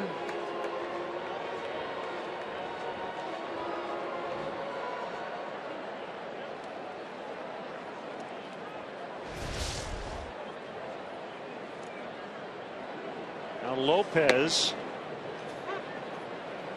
with a sac fly in the first inning, replacing Wellington Castile. That was his first career RBI.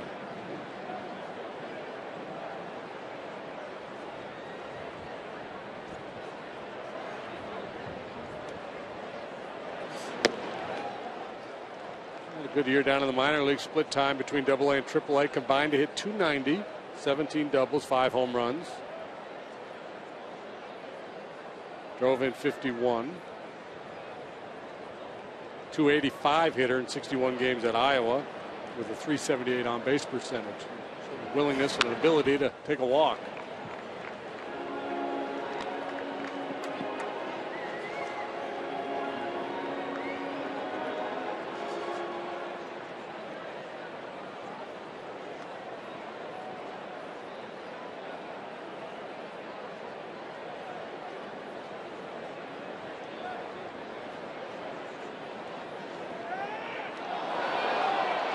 First, Rizzo picked off.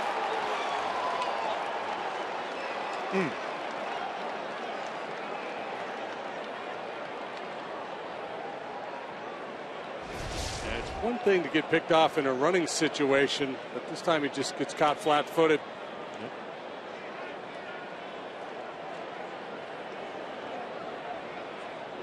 Just measuring his lead. Great timing by Kershaw.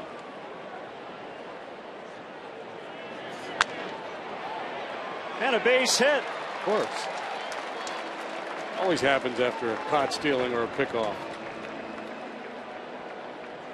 So he's got his first major league RBI, followed by his first hit. Rafael Lopez. Yeah, like that too. Get it off Kershaw.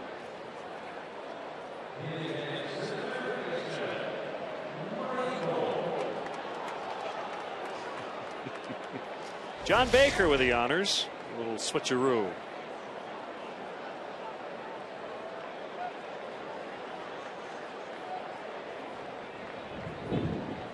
Thing of beauty. First big league knock.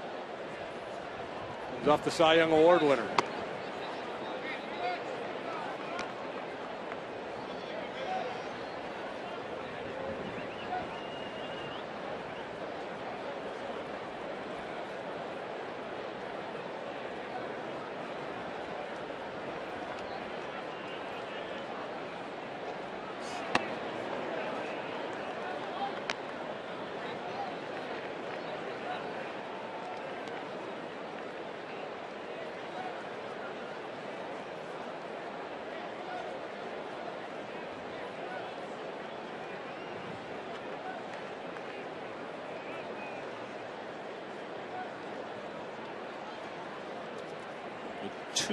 To Oak. He was under that fastball. 2-1.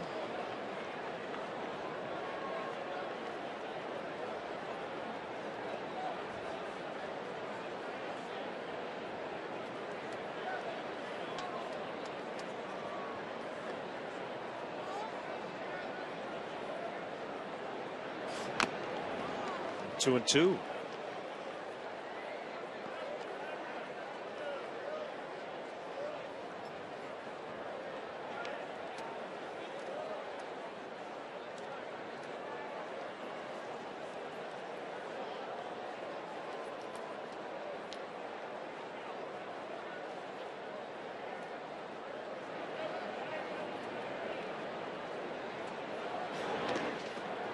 Dirt on a changeup.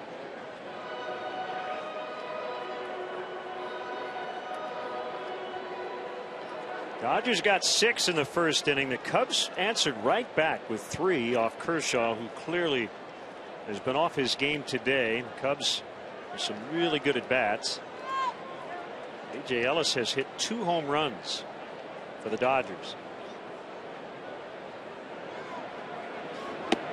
Swing and a miss. He got him on a changeup to end the inning. 8-3 Dodgers. Go marching in. When the Cubs go marching.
For corporate gatherings, family reunions, and bachelor or bachelorette parties. Individual and group tickets are available for all games. For more details, go to WrigleyvilleRooftops.com or call 773-248-ROOF. We're in the 4th inning, and D. Gordon is leading off for the 3rd time. A fly out to left and an infield single, and then stole a base his last time up.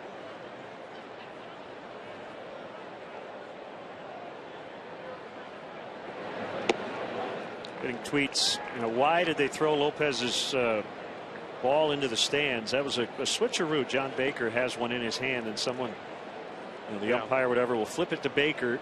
He quickly makes a switch and tosses the other ball to the seats. It's a pretty common trick. Yeah. The idea that the rookie is going to be standing on first base, mouth agape, going, "Oh my God, they just threw my first base hit into the stands." But unless you just fell off the back of the turnip truck, you're probably not falling for that. But I think a lot of fans do. A lot of fans see it and go, "Oh, I can't believe they did that." And then the other one is to take the ball and just deface it, write all kinds of things on it, and then put it in his locker. Okay. Sleight of hand here. So he's got another ball already in the glove.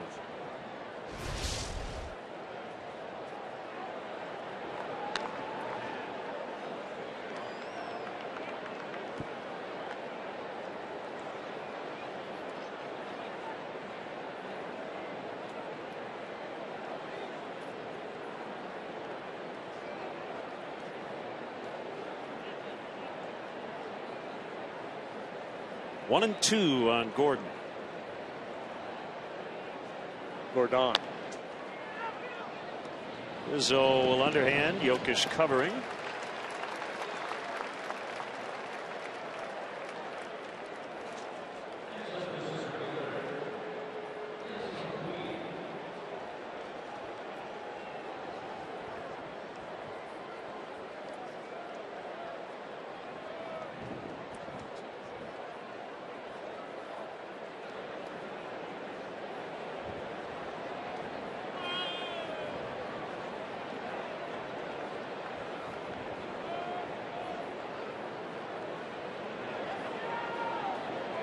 Puig.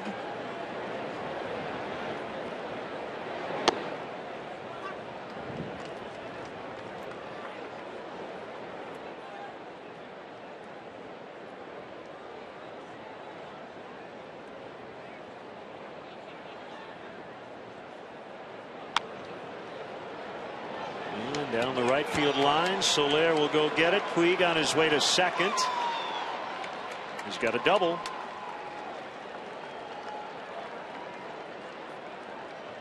Time now for our speed replay, brought to you by Xfinity. Larry King throwing out the ceremonial first pitch today. Just a bit outside. Xfinity, your home for the most live sports. Still a little unhappy with himself. That errant toss.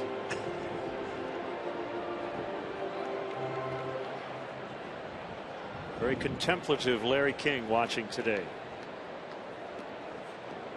Typically we see Larry out in LA at Dodger Stadium.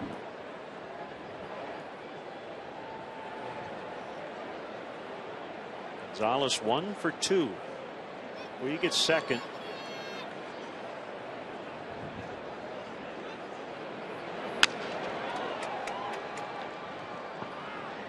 Leka throws to first.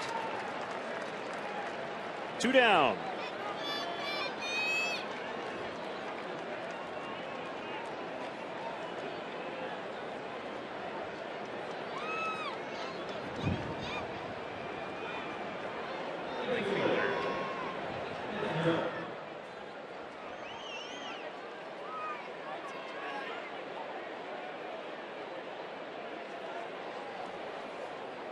.72 degrees as we got started, and the wind blowing out to left, so we thought it might be an offensive day, and it has been.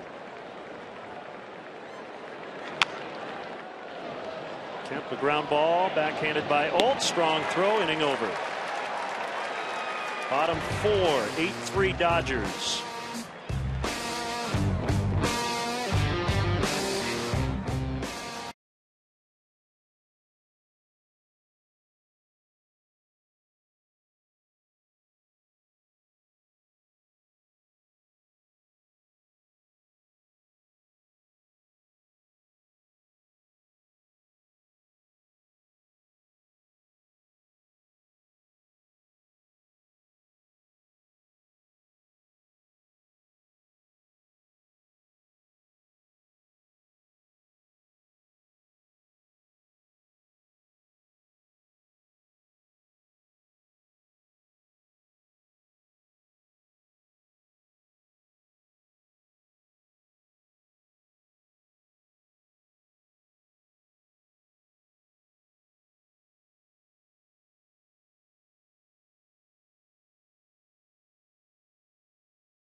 Phillies.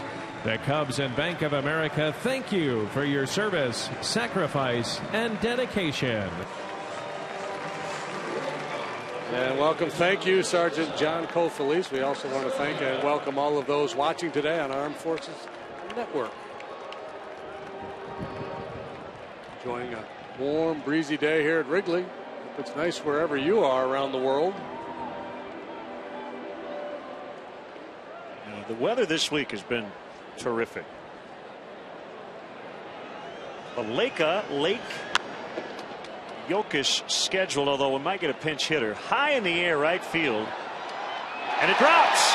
Gordon couldn't get it, neither could Kemp, and the throw gets away from Ramirez. Valleca with a bloop double. And I'll tell you, where we are, we can tell you how tough the sun is today. Yeah, and I don't think Kemp ever got a really good read on that, but that was his play to be made. That was the right fielder's ball, and he wanted no part of it. I don't know if he didn't see it. Looked like he was looking for help as he pursued it.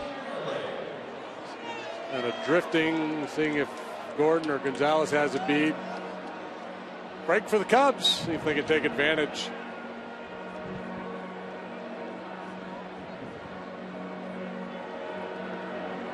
So a chance here.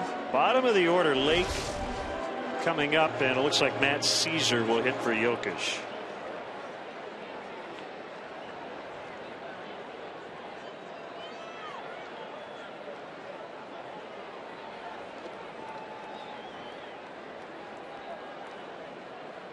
The inning of the Lake.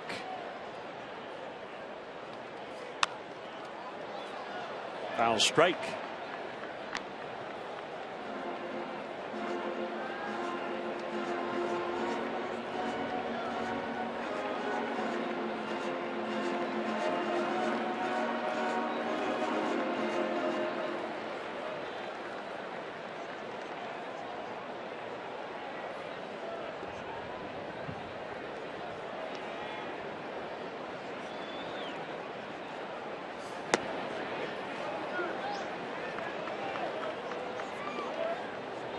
Straley Dan.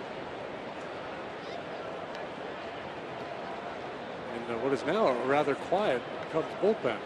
All the relievers have headed to the clubhouse, maybe to do some stretching. Yeah, that's very odd.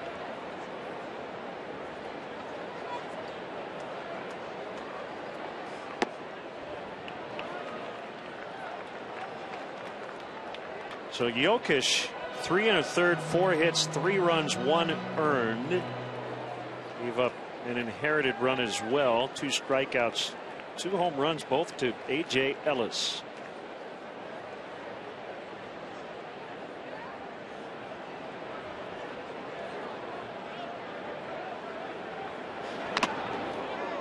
Hanged off the mask of the catcher.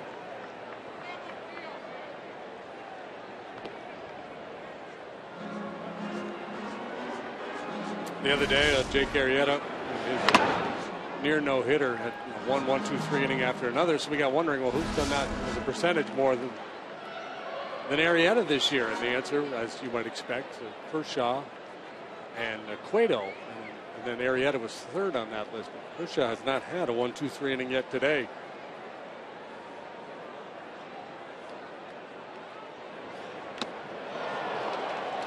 Blake strikes out. Number 5 now for Kershaw here in his 4th inning of work.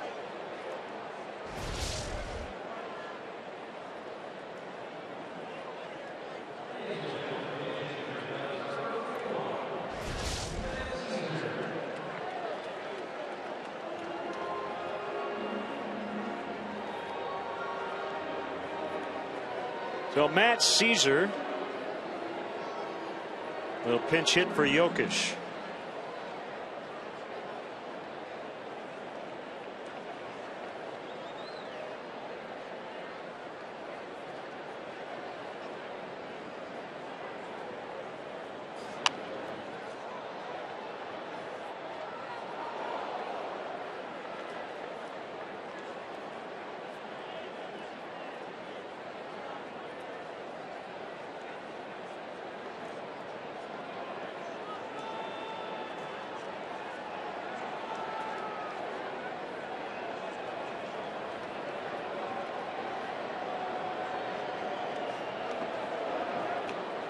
And the curve is in the dirt.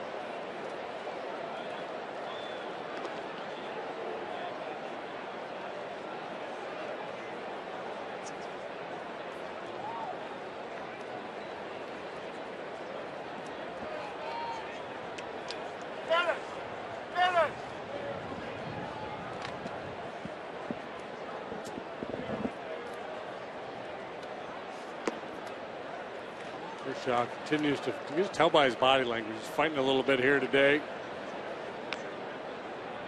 It's kind of ironic, the narrative coming into any game against the Dodgers and Kershaw, it's all about Kershaw. How do you find a way, puts a man on base and push through against him? That hasn't been the issue. The issue today has been how to stop the offense, led by A.J. Ellis, who came in with 1 home run, was hitting less than 200. He's been a beast here this afternoon.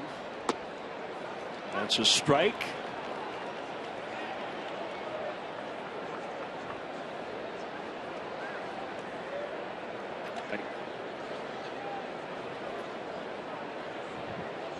Still plenty of baseball to be played. We're only in the 4th. Pitch count is ultimately going to be an issue for Kershaw too. In the air, deep left, and it backpedaling. Crawford cannot make the catch. Valleca will advance to 3rd. So a couple of balls that probably should have been caught here in the inning, and the Cubs are in business. Talking about the pitch count being an issue, the outfield play it's really an issue for Kershaw this afternoon. The blooper misplayed by Kemp, and again, it's a tough sky today, and it may have factored into Crawford's play as well. Plus, it's very breezy, but not the best effort by Crawford on that one.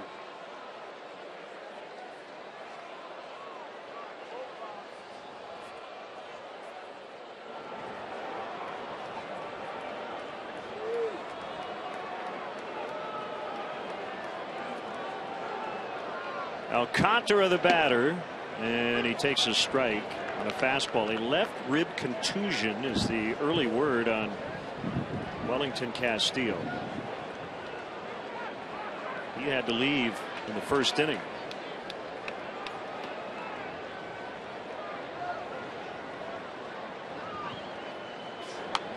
And not an excuse, but understandable on a day like today that the defense might be a little sloppy because of the pace of play.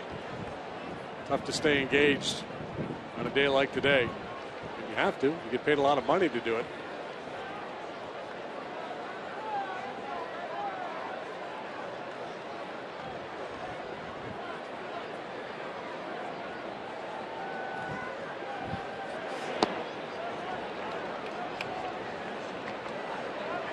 They have put Kershaw through the grinder. He's leading by 5 runs, but I don't think it feels like it on the mound today.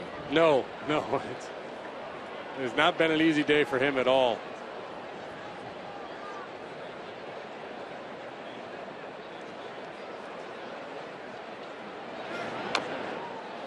Curveball, and nice job by Alcantara just to get a piece of it and foul it off.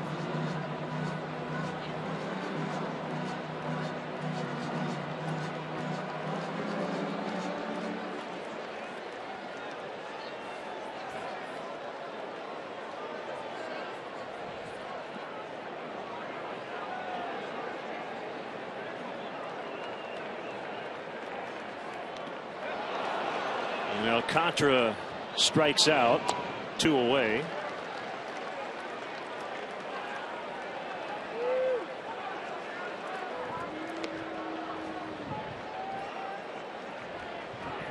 Another chance for Baez with a couple of men on base. There's the story back in the 2nd. And the Cubs were down 6-3, came up with a couple of men on. Popped up to D. Gordon to end the inning. Another chance here.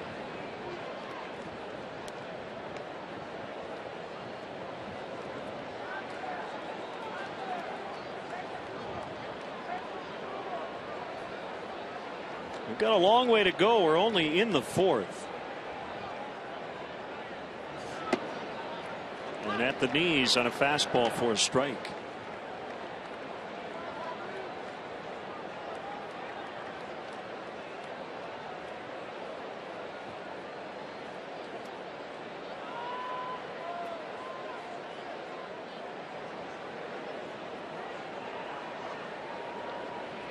Not only has Kershaw not had a 1-2-3 inning, he's had at least 2 base runners in every inning so far.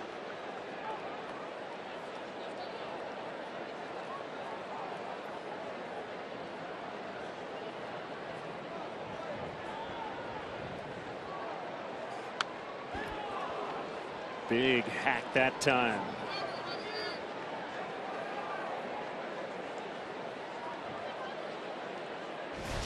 You anticipate a couple of shots out of the strike zone now. No balls, 2 strikes on Baez. Ellis out there to have a quick word with Kershaw as to how they want to go about it.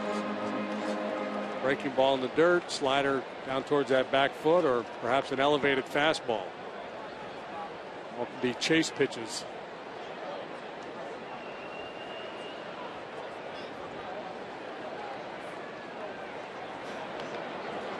Could not get him to chase. There are really 2 parts for Baez. Not only recognizing fastball and breaking ball, but the plane of those pitches is really important. He's a good low ball hitter, but those high fastballs he has a hard time laying off. And then the low breaking ball in the dirt. This particular pitch has really been a problem for him, and good to see him lay off it. So if he sees the breaking ball up, that's the kind of pitch you want him to go after. Yeah. And maybe the low fastball, but he's sorting it all out at this level. And then he takes a pitch right down the middle on a slider to end the inning. Cubs threaten with a couple of doubles, but cannot score.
On Monday on WGN with the Cardinals. That's Monday at 7. Go further in any one of Ford's many fuel-efficient vehicles. Check out America's freshest lineup at your local Ford store or at localfordstores.com.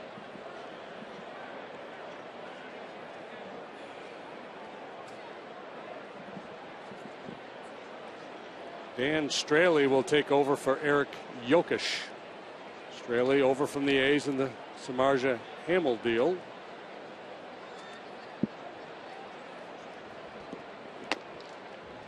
Has been used sparingly. Made a spot start earlier in New York. So 4 games, that 1 start. Overall, no wins, a loss, a 10.45 ERA with the Cubs this year. Ramirez into center.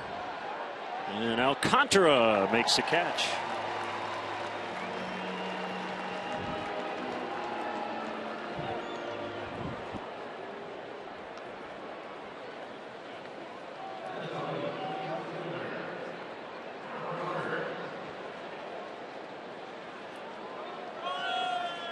There's Crawford.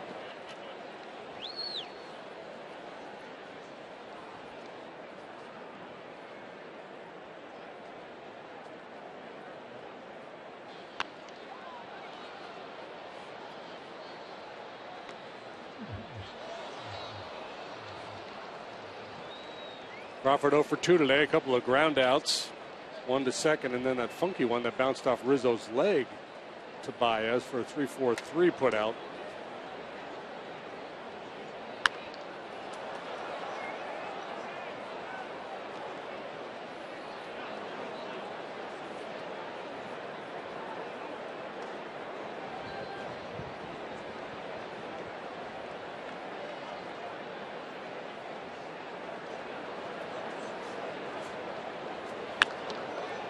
Went down to get it. Alcantara will stay with it.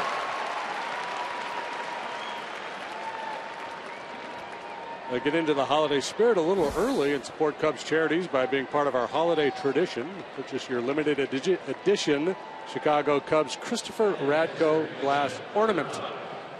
Ornaments are $60. All proceeds will benefit Cubs charities. Visit Cubs.com/ornament for more information.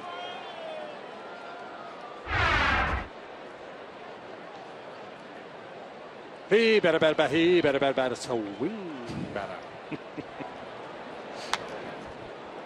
Fastball fouled back by Uribe. So Uribe last night walked, singled, reached on an error, got an RBI, then singled again. Today he has singled, knocked in a run, reached on an error. He's been on basically every time he's been up in this series.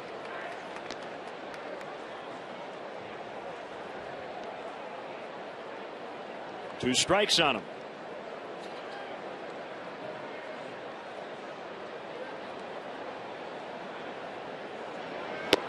Three strikes on him is Straley. Hey, is it the first 1, 2, 3 we've seen all day? I believe it is. Nice job, Dan Straley. Player of the game.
The official beer of Major League Baseball. Great times are waiting.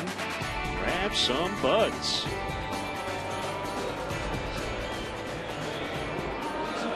(8-3) the Dodgers have the lead. The Cubs swept the Reds. Lost last night as LA came from behind with an 8-4 victory.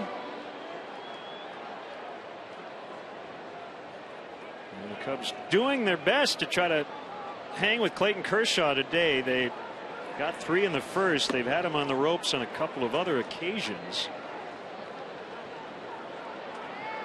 But no runs since.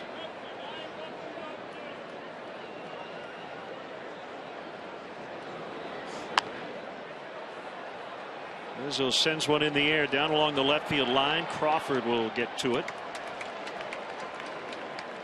For the first time Rizzo has been retired today.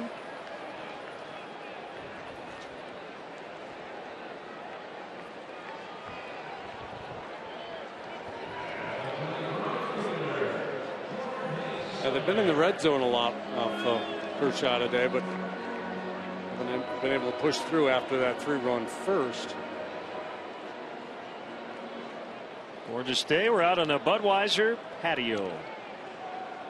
Temps in the low 70s. A little breeze out of the south. It's a beautiful thing about baseball. You can consume it in many different ways. There's some fans out here today. I'm sure they're charting every pitch, keeping a scorecard. Other folks just more of a social event. Having a beverage, catching up with an old friend. Probably have no clue what the score is.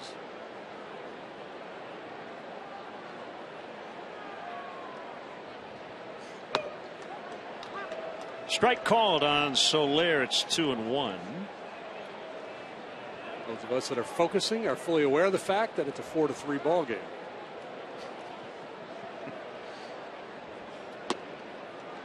Another one for a strike. 2-2. I saw a couple of their young relievers out playing catch in the outfield today. Early today, there was no BP on the field. I did a little extra infield work. But, guys come out and stretch and run and jog. And curveball. Get the feel for that big slow hook. Beautifully placed. But I was watching a couple of their young relievers play catch, and their mechanics were identical to what Kershaw does. Feet together in the set position, that little drop and then slide the front side. I wonder if that's something that within the organization people are saying, you might want to try to do what Kershaw does. It works pretty well for him. Or it may have just been a couple of young guys out doing their Kershaw impersonation. I remember years ago, that was in the Mets organization. They were teaching all their pitchers to pitch like Tom Seaver. Drop and drive delivery, and Seaver's back knee would be down in the dirt. The reality is very few guys could pitch like that.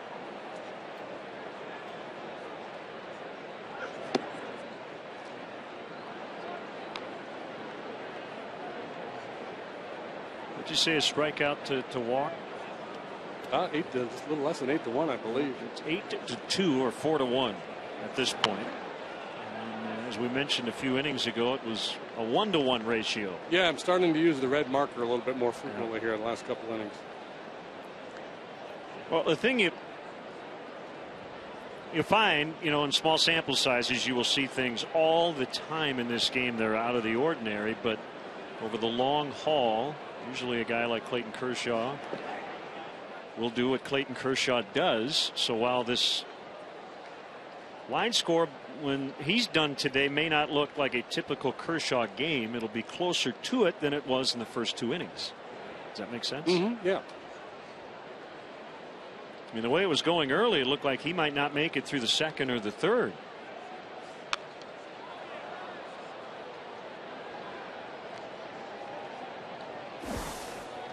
Yeah, there's the drop and drive delivery of Seaver. And a lot of times that back leg would actually drag in the dirt. And you got to be built a certain way to pitch like that. Strong human being, strong legs. Danny Jackson comes to mind. He was a real drop and driver. Now there's a guy who's really focusing on the ball game. It's not a guy, it's Dorothy, isn't it? Yeah. Sorry, Dorothy. It's hard to see out here. The sun's in the monitor. JD calls everybody guys. Doesn't matter. What's up, guys? Let's got 3 daughters. Anything more to get ourselves in trouble. Step aside, see what's coming up on WGN, guys.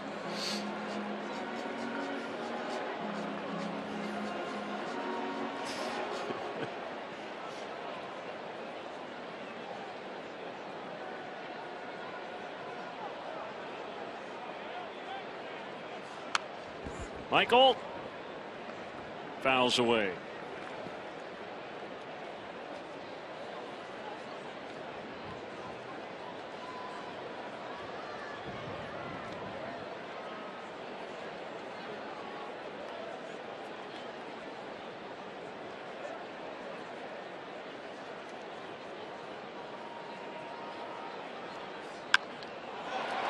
Line drive, base hit, left center.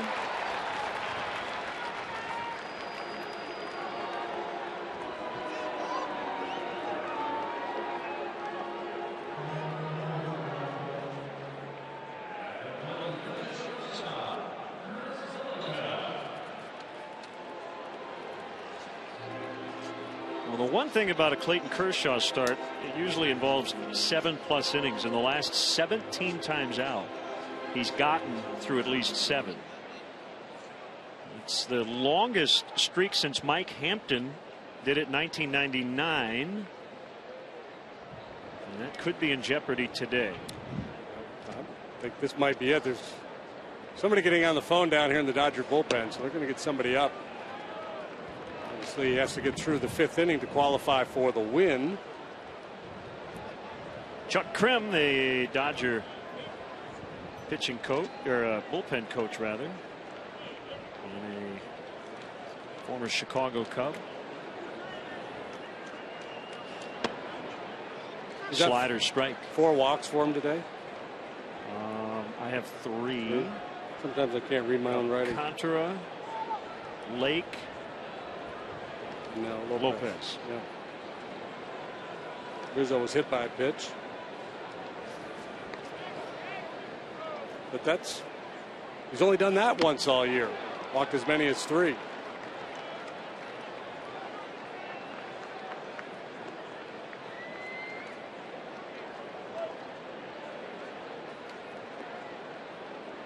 The boys are back in the Cub bullpen.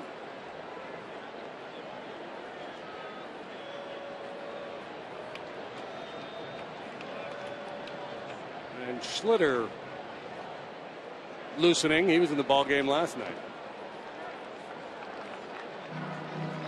Sinker baller Jamie Wright is up for the Dodgers.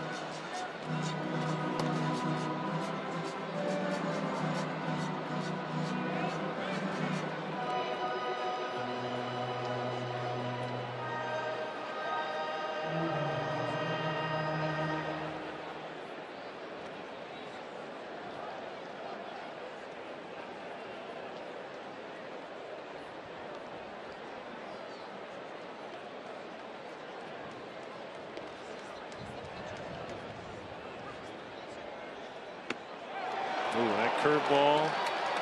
2 dandies here in this inning for his 9th strikeout as he's yelling into his glove.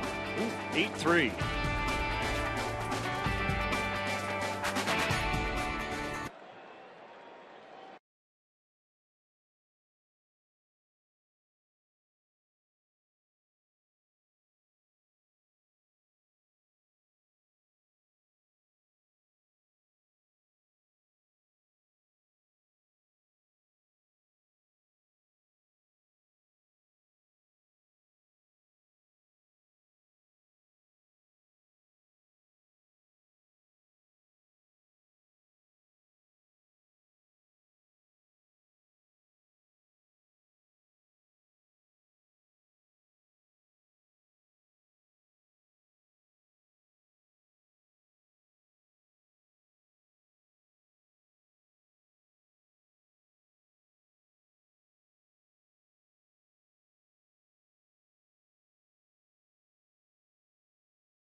Visit shophonda.com or go to your local Honda dealer. A.J. Ellis has hit 2 home runs today in support of his battery mate, who I think realized he might be done after 5 innings. Kershaw, a chance for his 20th win, but I don't think he'll feel too thrilled about his performance today. And we know Edwin Jackson won't feel too happy either. He could only get 2 outs and allowed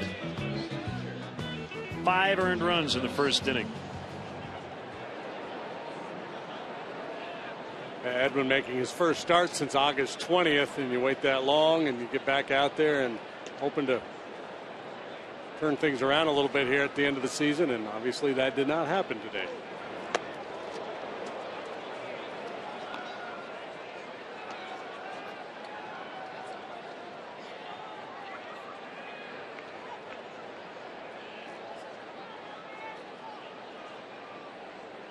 Straley went 1-2-3 in the 5th. Rising fastball missed.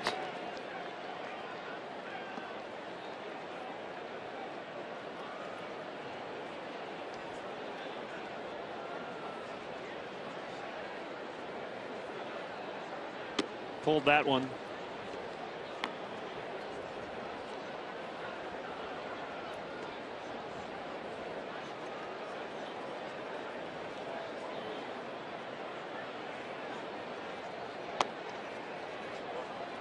And ball 4. That's what Ellis does a fair amount. Takes pitches and walks. Right now is a great time to plan for your 2015 Cubs spring training experience. Go to Cubs.com/Mesa to place a deposit on season tickets and secure the best seats available. Individual spring training tickets will go on sale in January, so be sure to visit Cubs.com/Mesa for the latest updates. It's Jock Peterson for Kershaw. Dodgers' #1 prospect, according to Baseball America going into this season.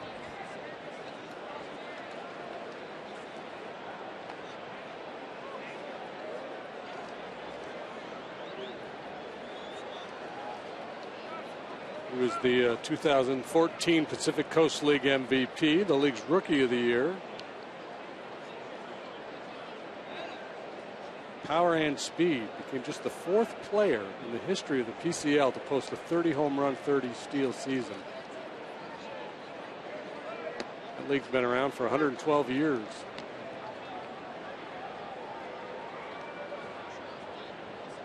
So Kershaw's line today: 5 innings, 7 hits, 3 runs, 3 earned, 3 walks, 9 strikeouts.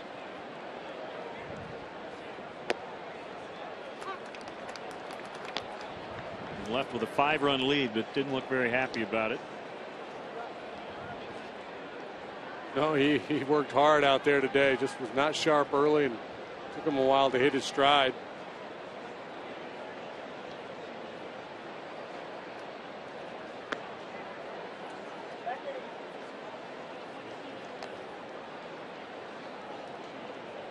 So really, for the second day in a row, the Cubs doing a nice job against the Dodgers. The 1-2 punch. It was Greinke last night.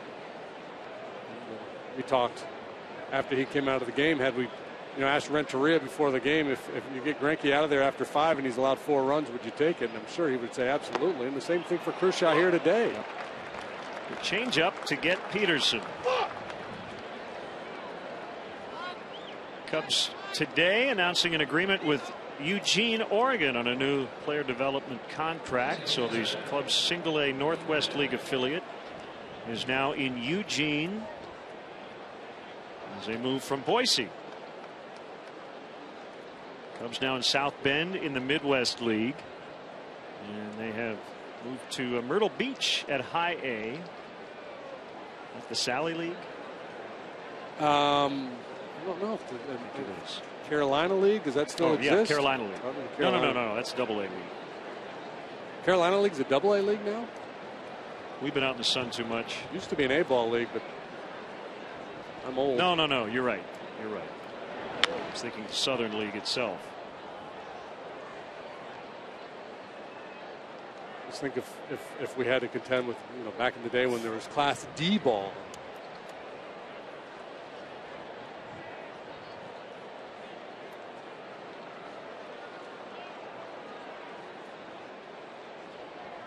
Yes, Carolina League, Myrtle Beach. You get some good fireworks there from Pedro. Base hit. D. Gordon now has 2 hits in each of his last 7 games.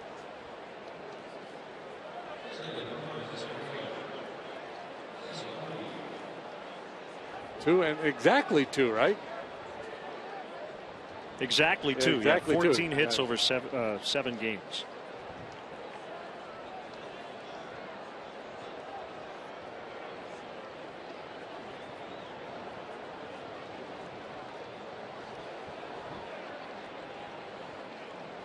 So yeah, the Carolina League: Potomac, Lynchburg, Frederick, and Wilmington in the Northern Division. And in the Southern, Myrtle Beach, Salem, Carolina, and Winston-Salem. Do they have the team nicknames there? Mm-hmm. It's the Myrtle Beach Club. Pelicans. Nationals, Hillcats, Keys, Blue Rocks, Red Sox, Mudcats, the Dash. Winston-Salem Dash. The Dash? Is that because of the hyphen between Winston and Maybe. Winston-Salem?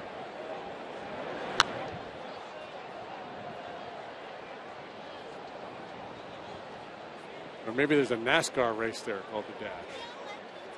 I don't know. We've got a lot of time to ponder it.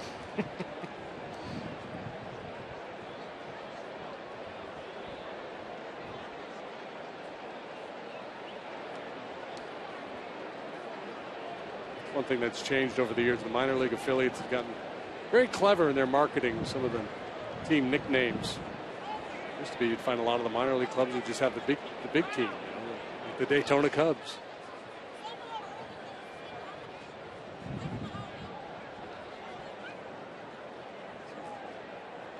Prod Daddies and Lug Nuts. And the Isotopes came from The Simpsons.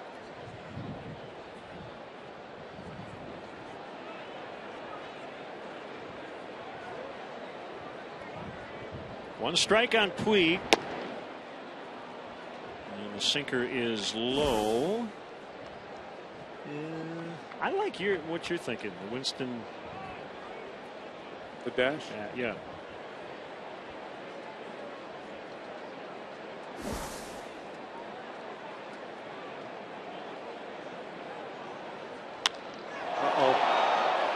Yasiel Puig gone.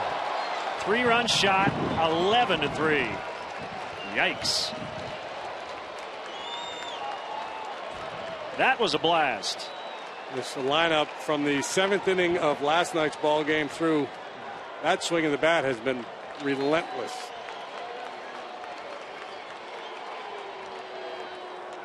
It's number 15 for Puig. And no doubter. The 4th one today for the Dodgers. 2 Ellis, 1 from Kemp, and now Puig. They're going to run out of bubbles.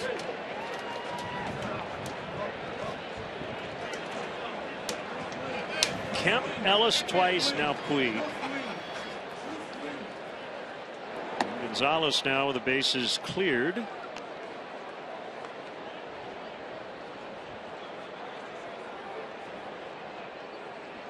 Missed it by that much. I like the way he wears his hair.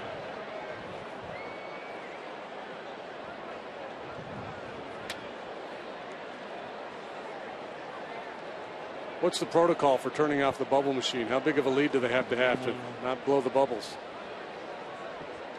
We're talking unwritten bubble rules the now. unwritten rules of dugout celebrations. And he's got a home run dance now, or handshake line. The Dodgers taking it a step further with the bubble machine. We are being told by many tweeters, some from North Carolina, Winston-Salem, yes, the dash named after the hyphen. The hyphen.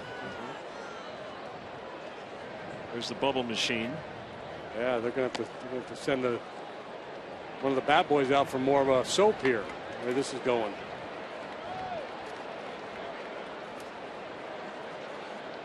I'm guessing that'll be a giveaway at Dodger Stadium at some point, right? The bubble machine.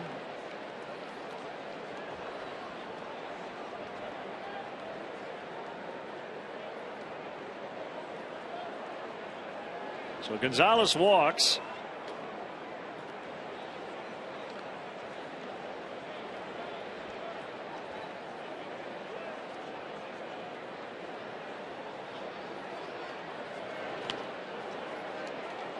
And Kemp fouls.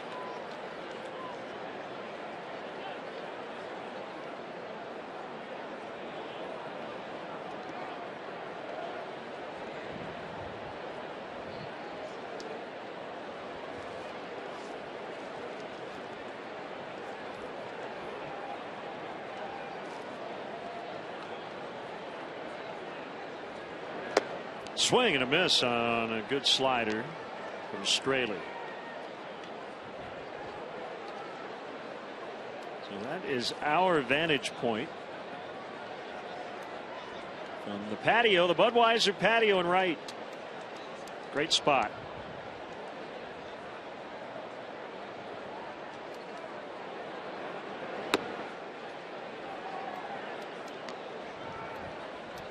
I'm waiting for the frosty beverages to show up. I will admit, when you're out here and there's all kinds of stuff going on around the ballpark and in the bleachers, you do miss a few pitches. We're out here working. There's a lot going on. It's kind of a working vacation today. Okay. And I don't even have my computer plugged in. Oh, there you go, JD. Nice cold one. Oh, look at that. No, Bob Vorwald.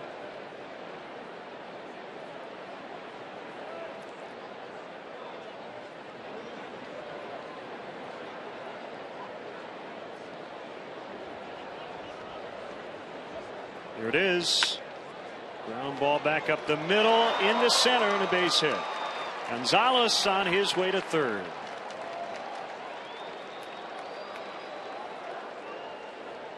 Uncle.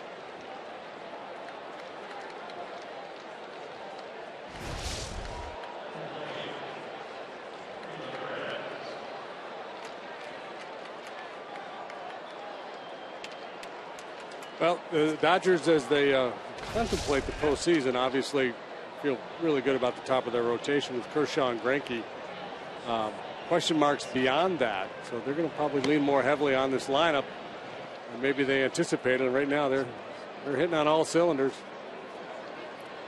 We saw Brian Schlitter up and the Cubs strength coach Tim Buss assisting down there in the bullpen. Lester Strode away from the team due to a family matter. Sliders high on Ramirez.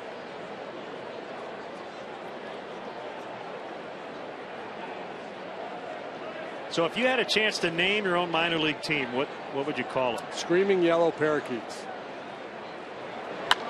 Boy, that came to you quickly. Yeah. A gapper for Ramirez. Gonzalez scores.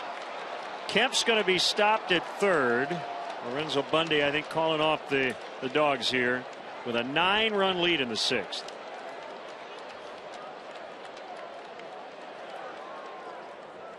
Australia had the clean 5th, 3 up, 3 down in the 5th inning. The 6th has not worked out so well for him.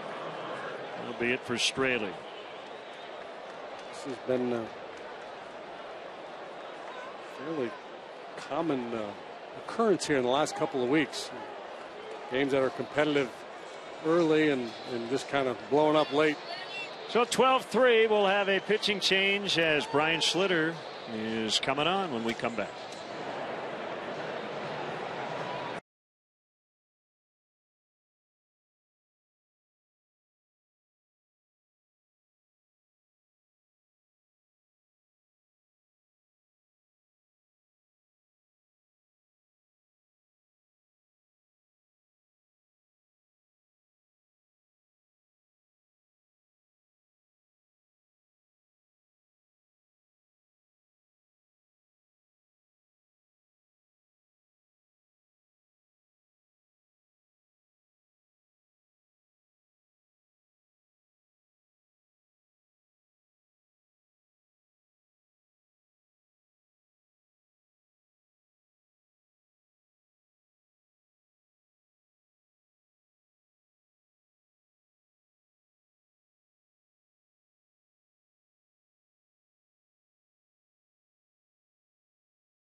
the #1 app for live baseball.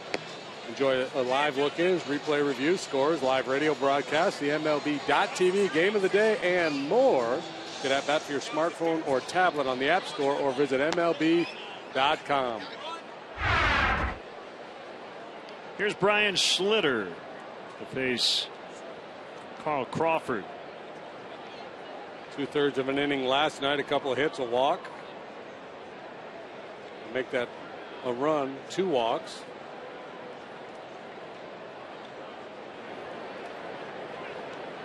Let's go. No quit there. I feel like one of their friends ditched them. So it's that kind of let's go. Yeah, let's go. Get in the shade.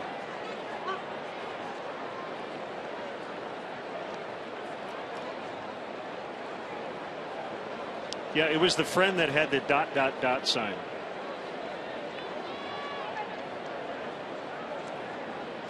Or was that literally the when we want to leave, we're going to put up the sign? Base hit. A double meaning. And a couple more are in. Crawford has knocked in 2.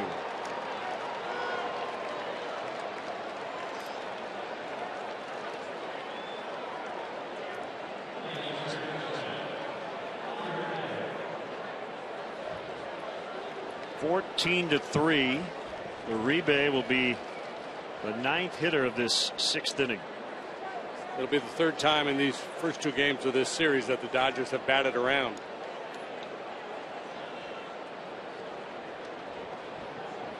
Cubs might need to bring Jay Cutler in, down 14-3.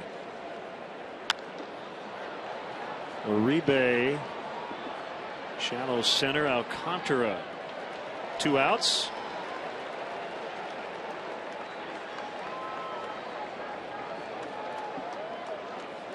Tastes pretty good.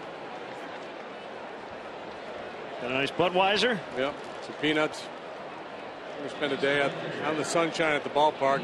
All right. Screaming yellow parakeets. Yeah. We got to get back to that. I don't know. That's been around since like college. We used to joke about some team we were playing and they were the screaming. They weren't, but we called them the screaming yellow parakeets. Okay. I tried to make it the name of my fantasy team, that league you created. Not enough characters? Too many characters, yeah, it wouldn't fit. So that's why I went with the Screeching Wrens.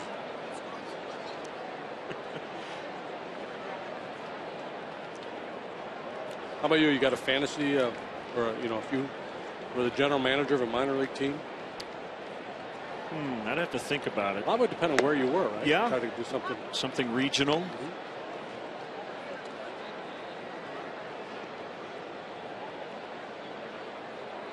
I would do the Sox, SOCKS. Mm-hmm. No color, just the Sox. But something really esoteric like the dilemmas, the Duluth dilemmas of the Northwest League.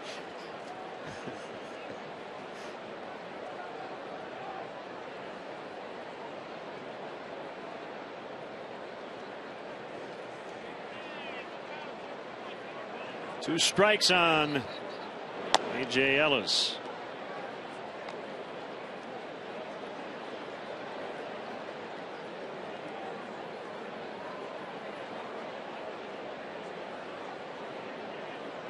How about the head librarians? Strike fear in the opponent, would it not? Not just any old librarian, the head librarian. That's right. How tough they can be. Be shushing everybody.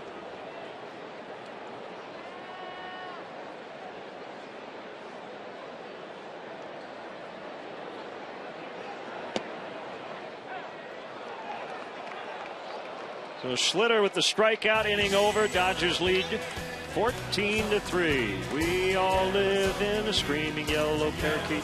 Salute.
different innings of 6 runs, the first and the 6th. Peterson, after pinch hitting, stays in and plays right.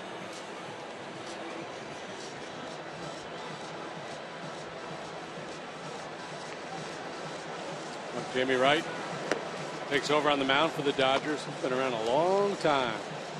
This year, 5-4, 436. Works for the 59th time.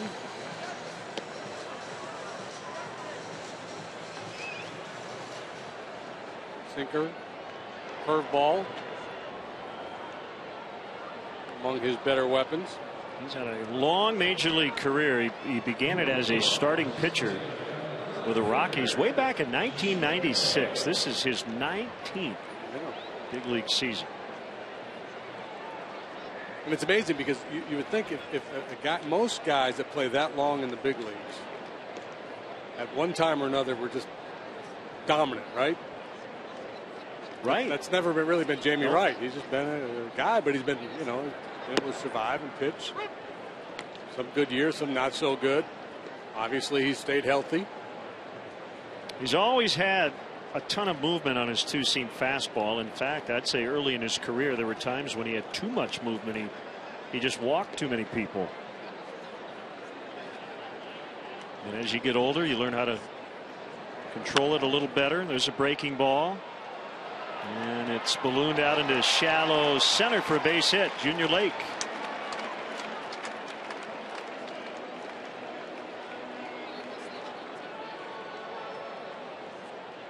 And in a blowout game here, we're probably going to see both benches empty. Not at the same time.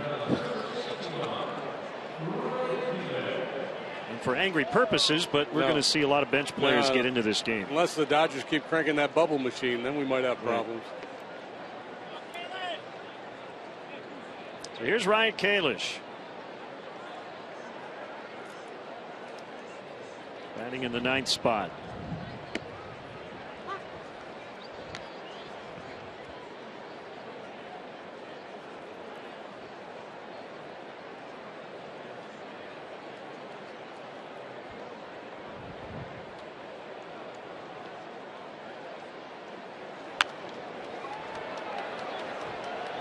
Flip to second for one. Relay late.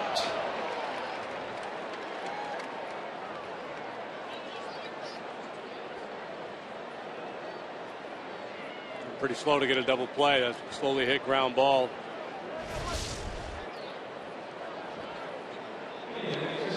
New shortstop out there, right? Is that the Rojas, maybe? It might be Arabuena.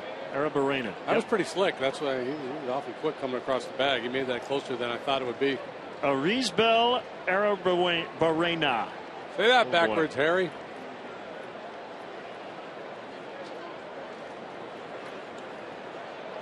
Aruebarrena.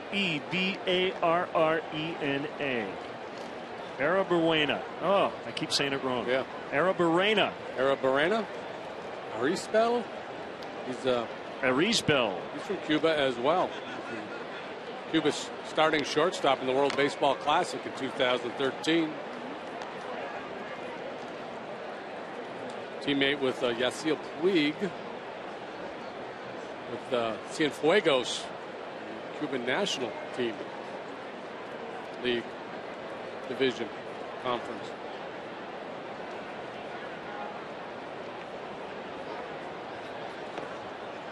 Miguel Rojas is playing third for Uribe. Might see Darwin Barney, the former Cub, at some point.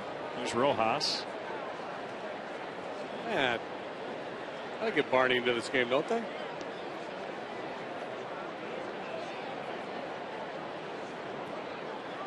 One and two to Alcantara. Kalish at first.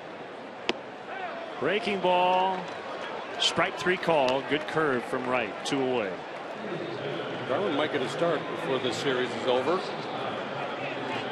Don Mattingly is going to push here with these everyday guys.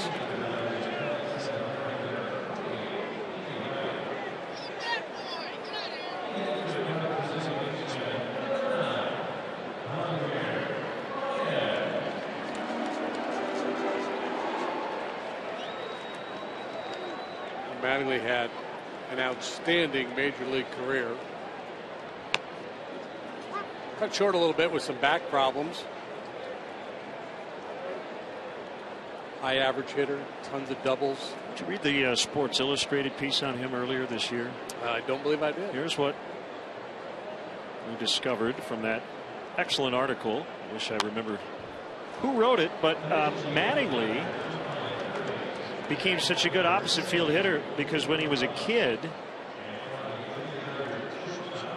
the field where they played a lot in Indiana, he's from Evansville, they had a big tree in right. So it was kind of like an impediment. So he ended up having to flip the ball the other way.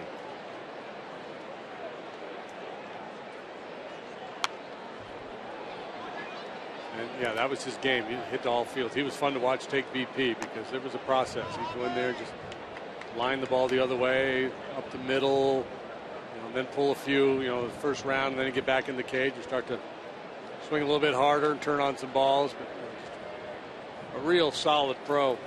9-time Gold Glover. He actually played 3 games at third and 1 at second, and he was a left-handed thrower. Swing and a miss. Baez strikes out, and the inning comes to an end. What do we got here? Here we go. Oh, the Deshays Screaming Parakeets. A good club. And they're yellow. Perfect.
I've been waiting so long to be where I'm going, in the sunshine of your love.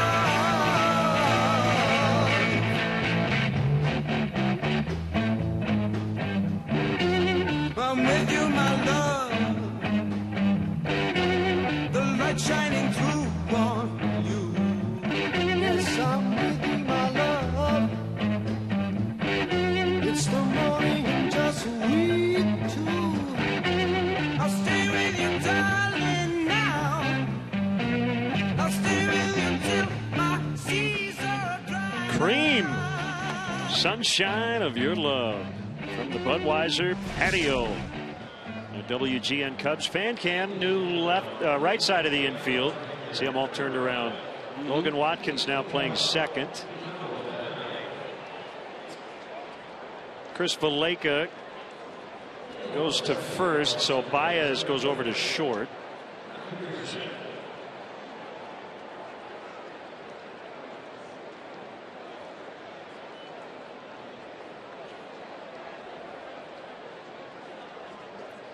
And right-hander Kyuji Fujikawa.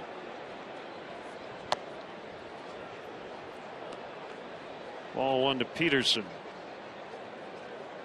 Fujikawa's worked 13 times this year for the Cubs. No wins, no losses, a .573 earned run average.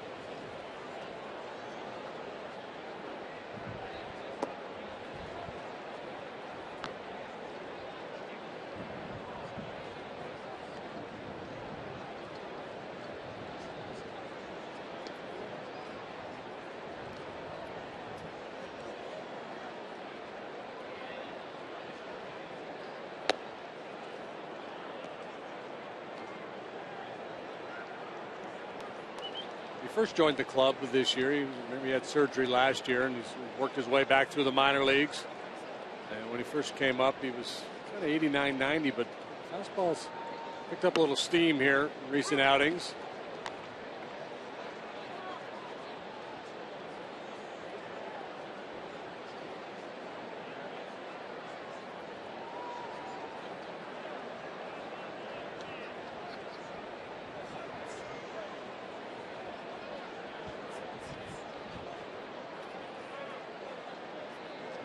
Year 2 of a 2-year deal in which he pitched very sparingly at the big league level due to the injury.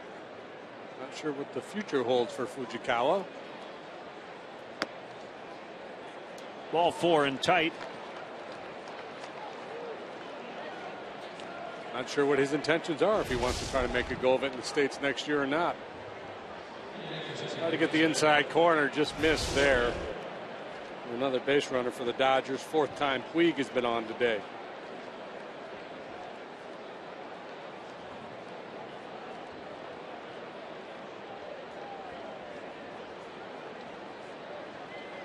Gordon has been on twice, both times singles. Fastball bottom part of the zone. It's 0-1.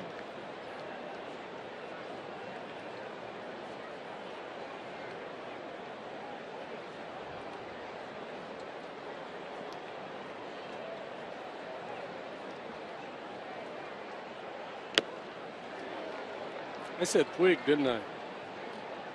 Did you? Yeah. Peterson. It's because of that long inning last inning. You had the alliteration. I marked the lot. No, I just marked the wrong. Okay. Final out in the wrong spot. That Puig's been really good today, though. High fastball. It's a game of adjustments.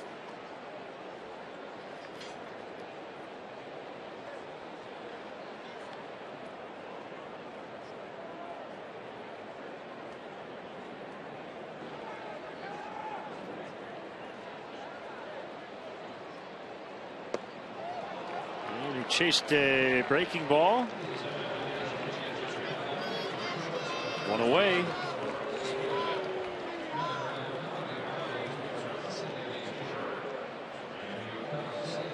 My scorecard's a complete mess.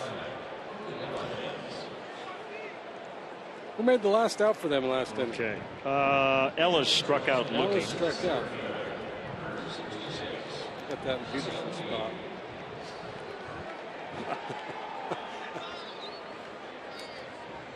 That guy's got a better card going than I do.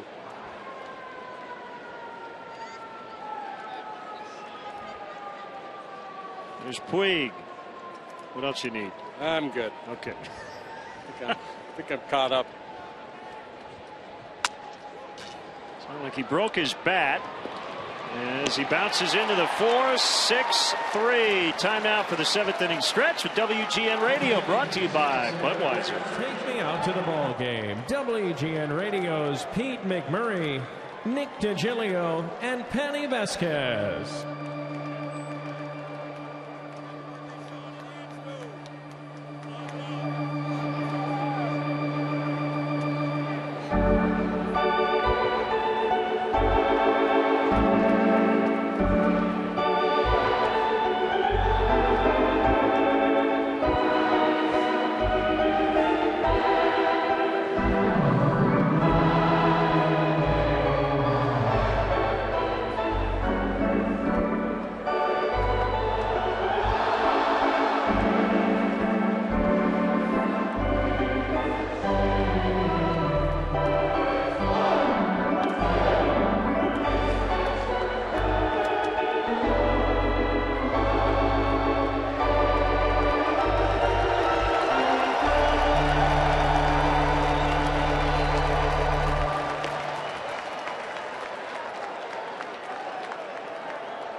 Left-hander Scott Elbert is in, along with former Cub Darwin Barney, now playing second for Gordon.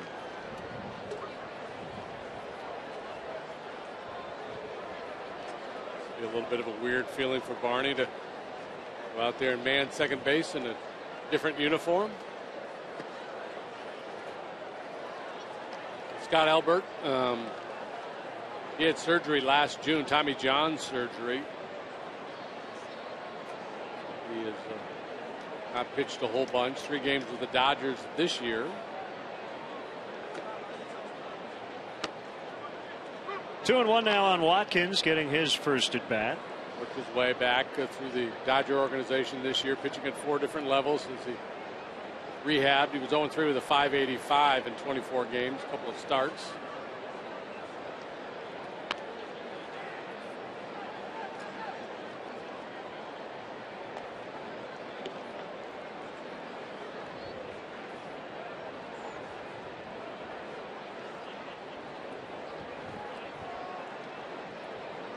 Kershaw 5, Wright 1, and now Elbert here in inning number 7.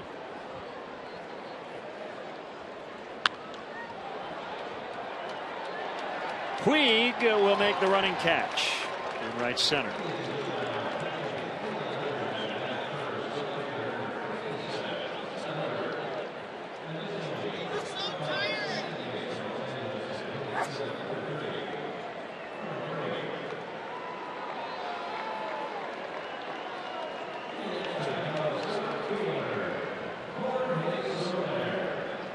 Here's Jorge Soler.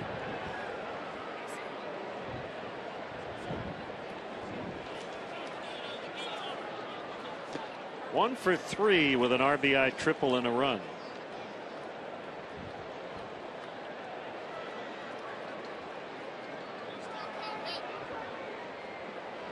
$22 runs in this series for the Dodgers, who had allowed 26 to the Rockies in their previous 2 games combined.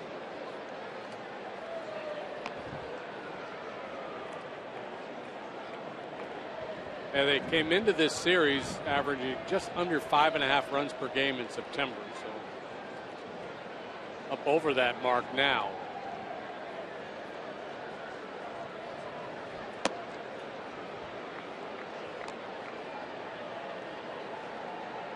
Blowout game, though. You don't want to give away at bats. Doesn't have a good approach at the plate. That's been the case for Soler since he joined the big club. You mentioned Elbert's history of arm trouble. He's had a lot of issues and operations. And his appendix taken out this past January as well.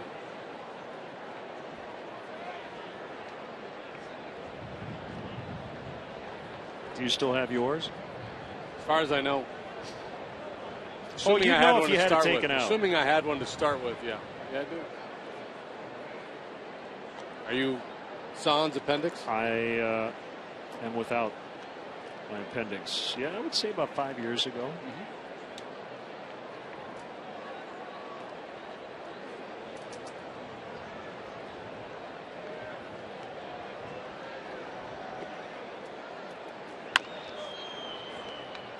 Bounce to the shortstop. Arrobarena makes the play. It's that old deal, right? It's only minor surgery if it's somebody else. Right. When it's you, it's like, wait a minute. Yep.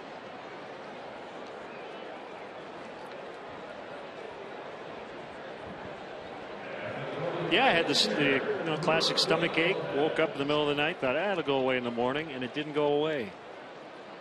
I thought I might want to go to the emergency room, and they said, you need to get this out now. Okay. Whatever you say. And now that they can do it with the laparoscope, that's like a 24-hour deal. If it's more invasive than that, it's like a week in the hospital. Did you? Was it during the baseball season? We had an off day. It happened on an off day. Wow. It's a good appendix right there. Your appendix, pretty savvy.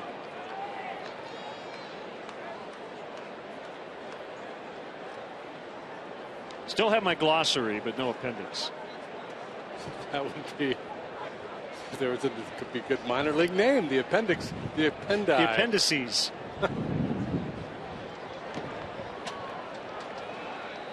Lopez strikes out. And it's come to that. Show us an appendix going to break. You guys aren't bearing down there in the truck. Let's go.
By Budweiser. Great times are waiting. Grab some buds.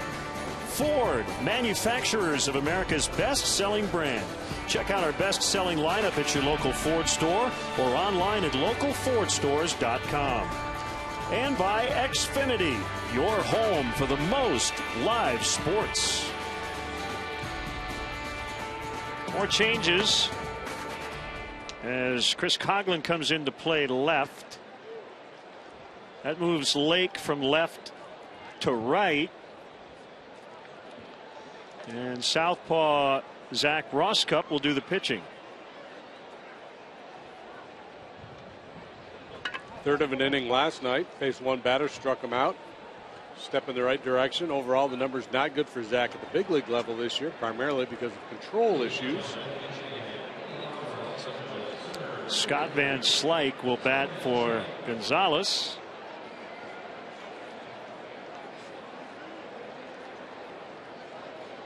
Dodgers, all their runs coming over 3 innings. The first, the third, and the sixth. 6 in the first, 2 unearned in the third, and then 6 more in the sixth. Seemingly put this one away. Scott, the son of former big league outfielder Andy Van Slyke.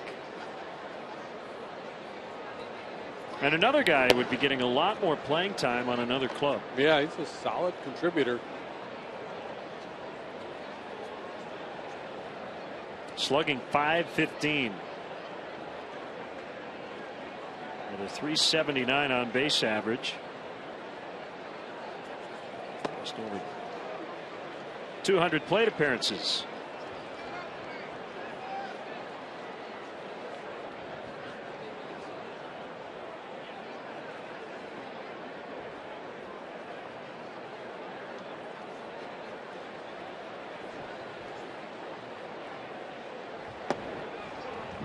Swing and a miss for strike 3.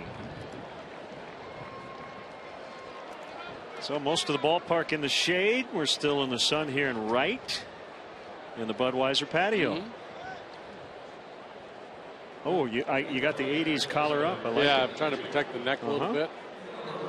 I've had this hat, I think, since the day I got the job. Oh, yeah. Gee, I never got one of those. You have to talk to somebody. Just got to know somebody. Here's Miguel Rojas.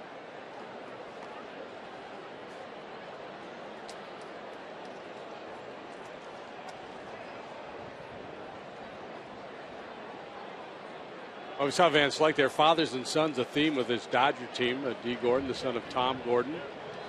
Drew Butera, one of their backup catchers. His dad Sal played in the big leagues. And this spring or last spring, they had 7 different sons of big league dads in the lineup one day. Yeah. Tim Wallach's kid was in there. Justin Sellers. Yeah. Jeff Sellers' kid.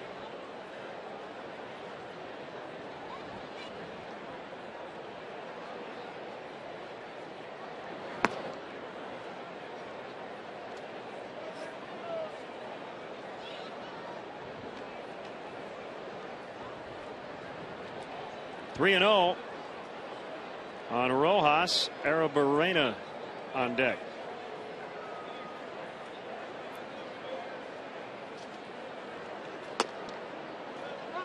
Fastball strike.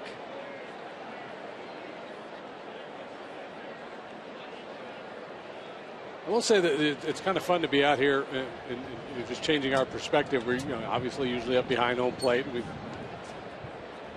see the game from that vantage point. Do a lot of calling the game off the monitor. Out here, just being out here behind the outfielders, seeing how they react, seeing how the jumps they get on balls, things of that nature. It's a little different look. It's a beautiful thing about Wrigley. There's really not a bad seat in the house. You are right on top of the action. Pretty much everywhere you sit.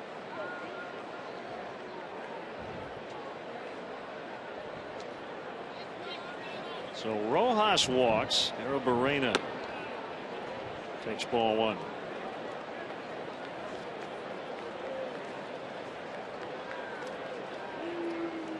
Arozarena is from Cuba. He's known Yasiel Puig since he was 9.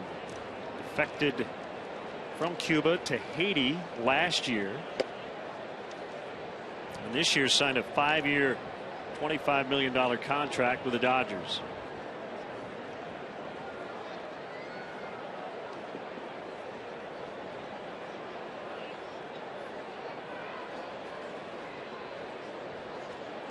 Two and 0. And the pitch by Rosscup is a strike.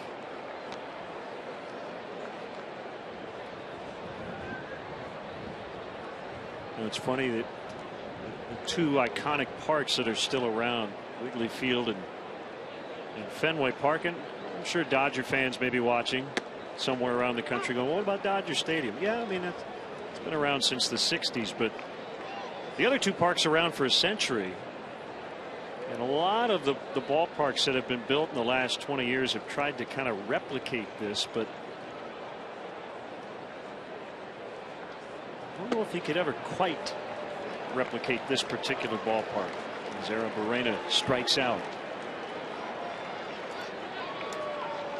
No, and that's why when you talk to players in the National League, for years and years and years, you ask them what's your favorite place to go. A lot of them, a high percentage of them, say Chicago and Wrigley Field.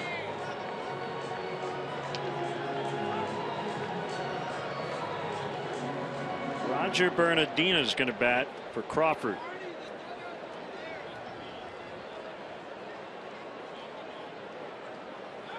The thing about being in Wrigley and Fenway, and it was, Tiger Stadium was that way.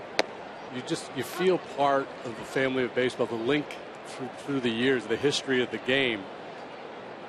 Yes, because of all the Hall of Famers who played in these ballparks, and the feel of it, and the cramped visitors clubhouse and the tight little dugout situation. I think that's part of the the Cubs have been so mindful of that as they've planned this renovation that they don't want to lose that.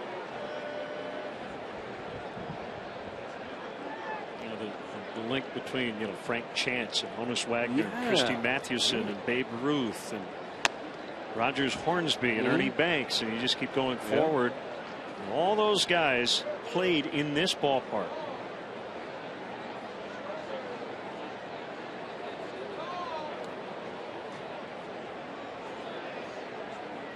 Ron Santo and Pete Rose and Mike Schmidt.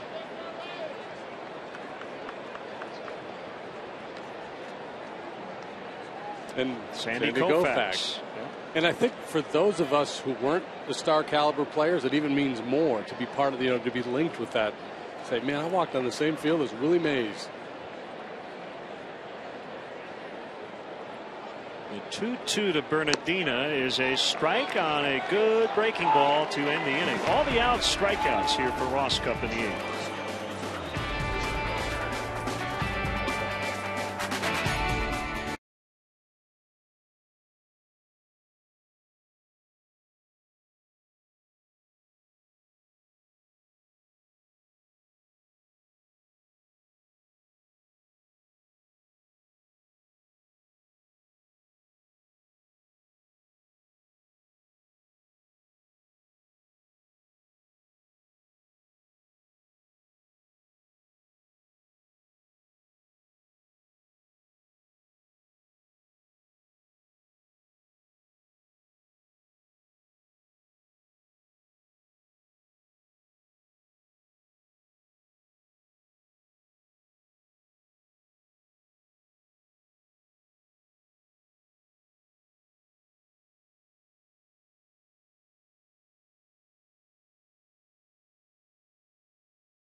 And Slike, after batting for Gonzalez, will man first, and Brandon League.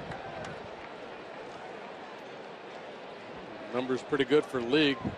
The 2.76 ERA. Had to pitch around some traffic though. 27 walks in 58 innings. Saw him at Dodger Stadium when we were out there, and he really struggled with his control.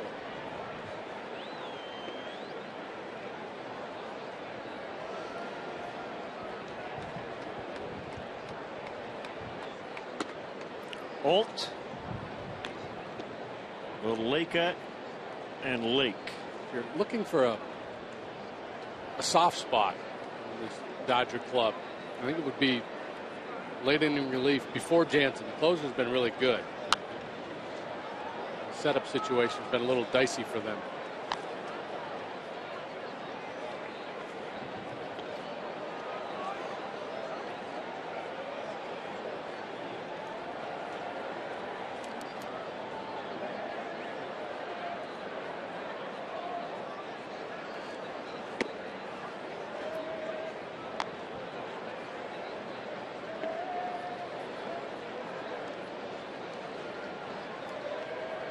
Looks like Aroldis Vizcaíno will pitch in the 9th. He's loosening in the Cubs bullpen.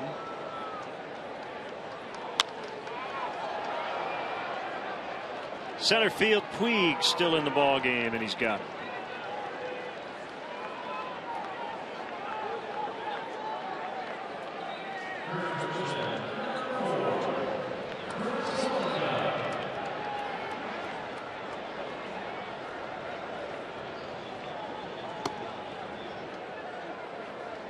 So the Cubs will end up using 7 pitchers today.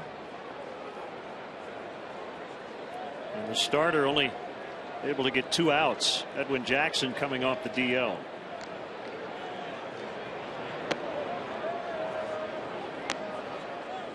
Yeah, in the pre-September phase of the season, you might be scrambling, having to call somebody up from the minor leagues after using your bullpen as much as they did today. But obviously with the September call-ups, plenty of arms available.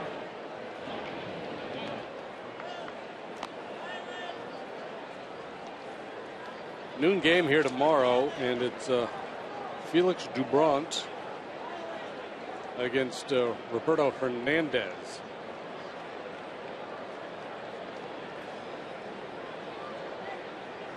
One from Lee, and Baleka bounces foul behind the plate. Take a look and see what has transpired for the Cubs pitchers so far today. Jokic hung in there, pitched pretty well. Straley had a real clean first inning and then got knocked around. Schlitter, Fujikawa, and Roscup to follow. Swing and a miss on a changeup or a splitter. As Baleka's down on strikes.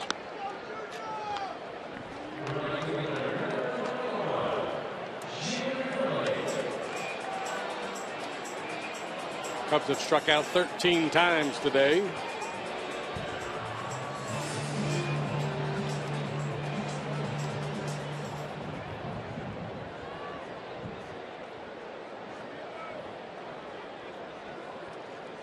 Two down here in the Cubs' 8th. And League's pitch. A chopper to short. Arozarena gets him. We head off to the 9th. It's the Dodgers 14 and the Cubs 3.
Producer Christina Ballas, our studio coordinator, back at WGN.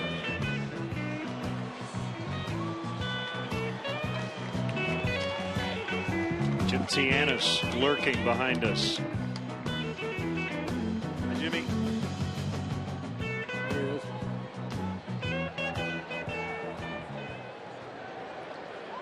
Hard throwing right-hander Arodys Vizcaino. Vizcaino as well, coming back from surgery.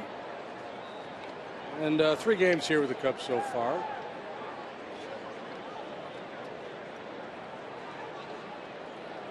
Mid to upper 90s fastball. He struggled with his command a little bit.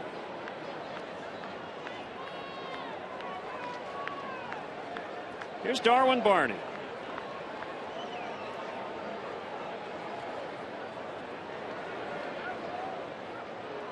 Good to see him back here at Wrigley Field. We've said this before when guys have left via free agency or been traded. It's strange to see him in that uniform, but the Dodger uniform not that different than the Cubs.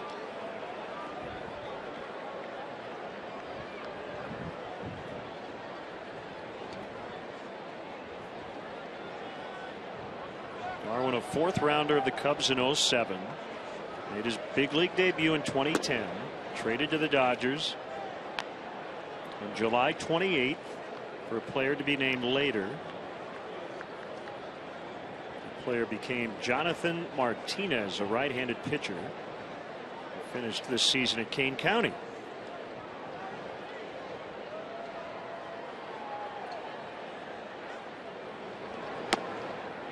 Sinker 96 for a strike.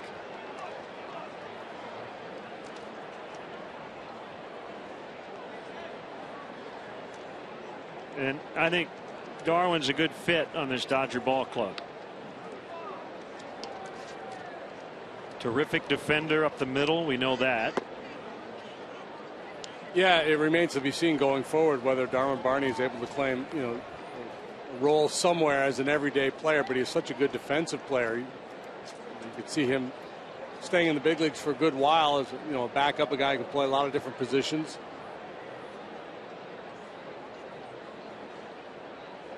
The 3-1 from Vizcaíno is high, and Barney walks. Not just a defensive replacement late in games, but it's nice to have a guy in case your front line player goes down that you can put out there and say, all right, you're going to be my starting shortstop or second baseman for the next 2 weeks or so, and you know he's going to handle the job.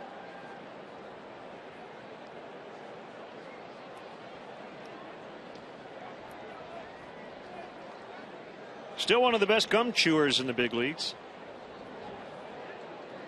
Now Ellis, big day for him. And in many occasions, he's going to be an upgrade defensively over the guy he replaces. That is a strike to Ellis.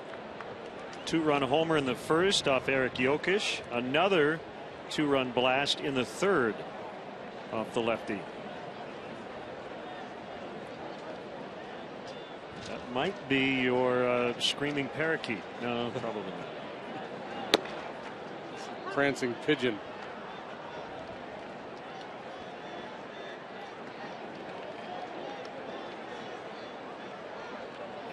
I think we were doing the pigeon the last time we were out here. Pigeon. It's the bird song.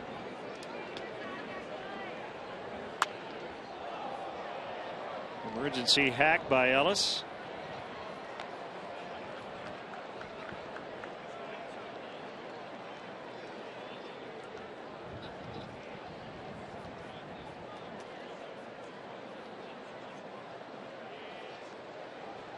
So you said the Dodgers could secure a playoff spot today, as soon as with a win here, which looks to be in hand, and a Brewers loss in Pittsburgh, they're assured of at least a wild card spot.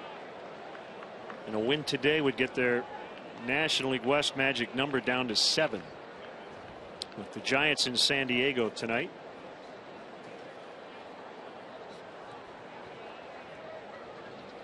Hudson and Despagne matching up there.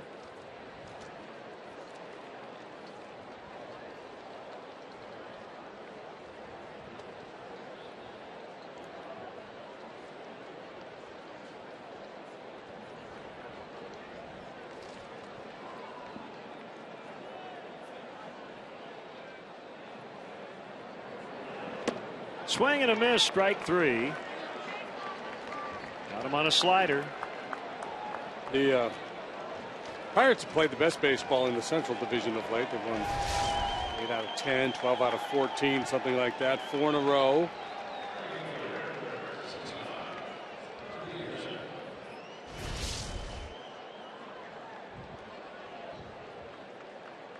They host the Brewers tonight. It's Gallardo against Locke. Cincinnati is in St. Louis. Holmberg and Lackey.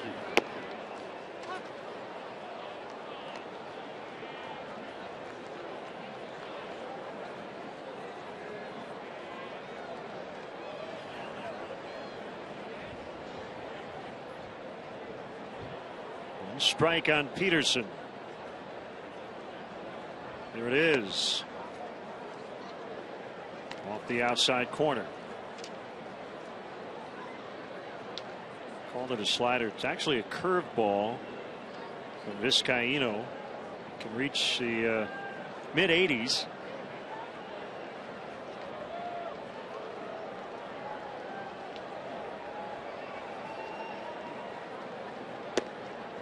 Fastball that time is low.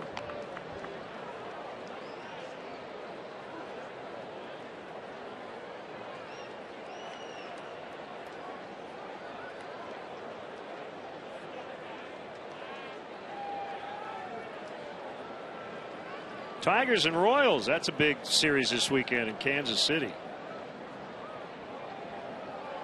Verlander and Vargas tonight.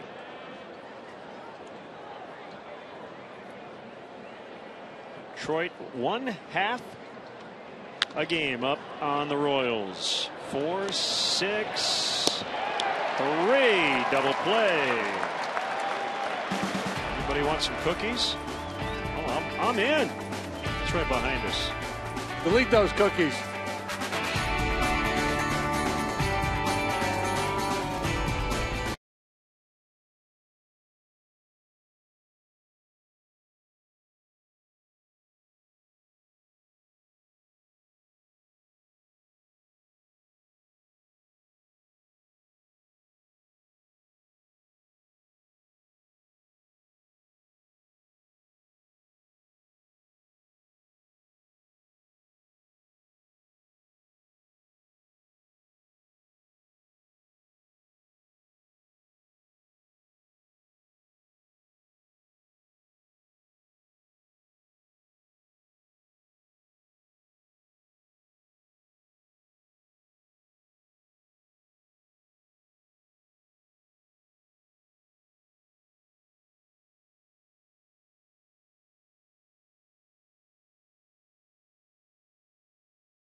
Howell with that minuscule earned run average will work here in the ninth. Yeah, whip of 1.02. Tough to hit. 46 hits, or 46 innings, 23 hits.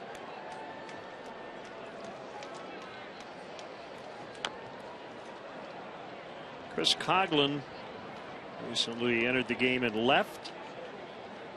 It would be more specific, but I can't remember which inning. I think the 8th.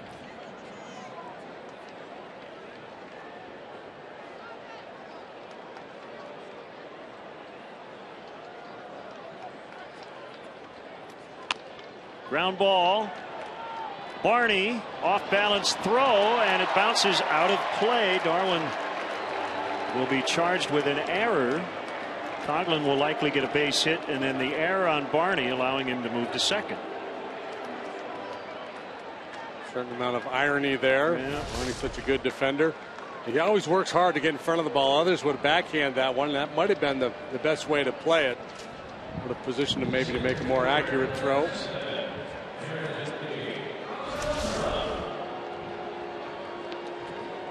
Tommy Lasorda almost made a play on that one. A Hall of Famer. Time to close up shop. See you, Diana. Diana's closing time has arrived. You don't have to go home, but you can't stay here at the line. That's right.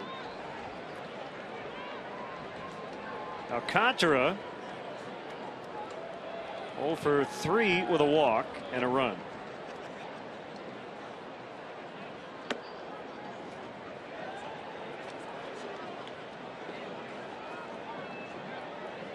Cubs wishing they were playing next basket wins.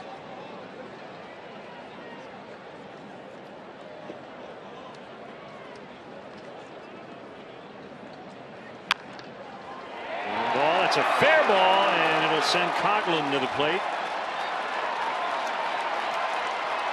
Alcantara will stop with 2. It's a double.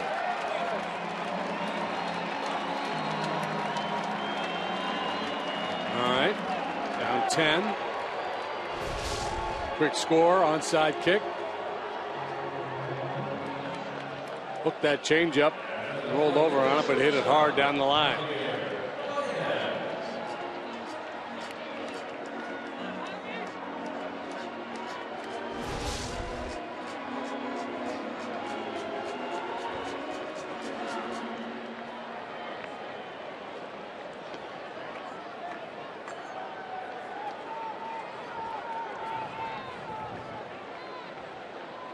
Just in case. That should be that guy's name. It's not. It's Chris Perez.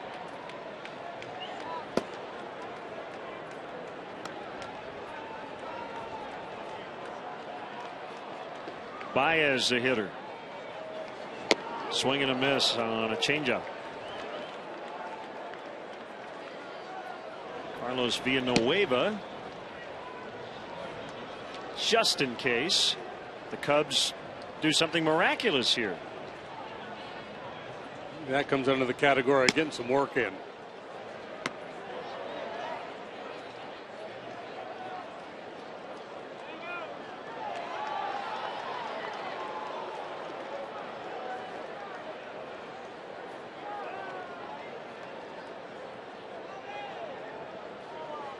Tough day for Baez so far. Nothing for 4. A couple of strikeouts. He's now fanned at least once in his last 14 straight games, and swings and misses for number 3 today.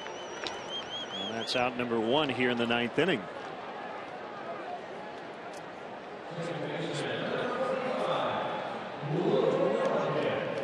It's interesting. It takes a bit of a leap of faith for fans to watch Baez right now and come to the conclusion that he's ultimately going to be a very special big league player. But when you look at his track record, what he's done is he's worked his way up through the system, and you consider the skill set, it's probably that's what's going to happen. He's going to become a very good big league hitter. Maybe not a high average hitter, but see, that's the thing. You wish you could have it both ways, but you can't. Either he goes through this at this level now or later, and they've decided let's give him these 7 weeks. He probably will go through this on the biggest stage as Puig makes a catch 2 outs.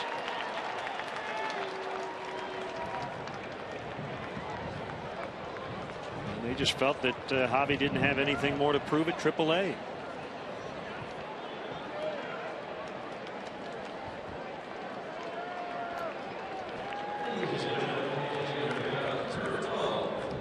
You know, in some ways, the Mike Trouts and I guess I would say Yasiel Puig, I'd put him in that category. They do ruin it for all the other young kids, right? Because they just come right up and hit the ground running.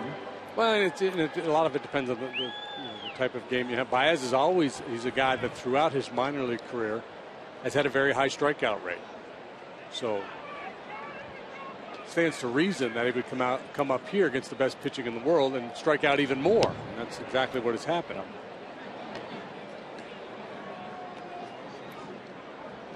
Adjustments need to be made. He'll always be a guy that strikes out a lot.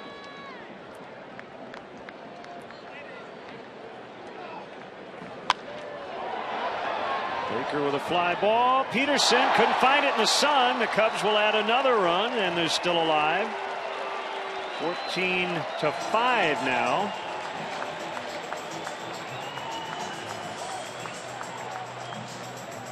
Well, it's been a tough day for the Dodger outfielders, battling that sun.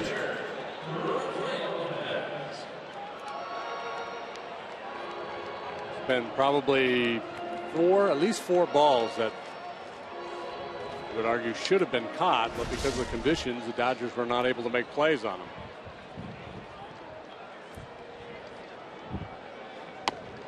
And the fun irony of that statement is, I didn't see the ball either, and I'm standing right behind him. Well, look, the sun is right there. It's brutal to be the right fielder right now. A strike on Lopez, 0-2.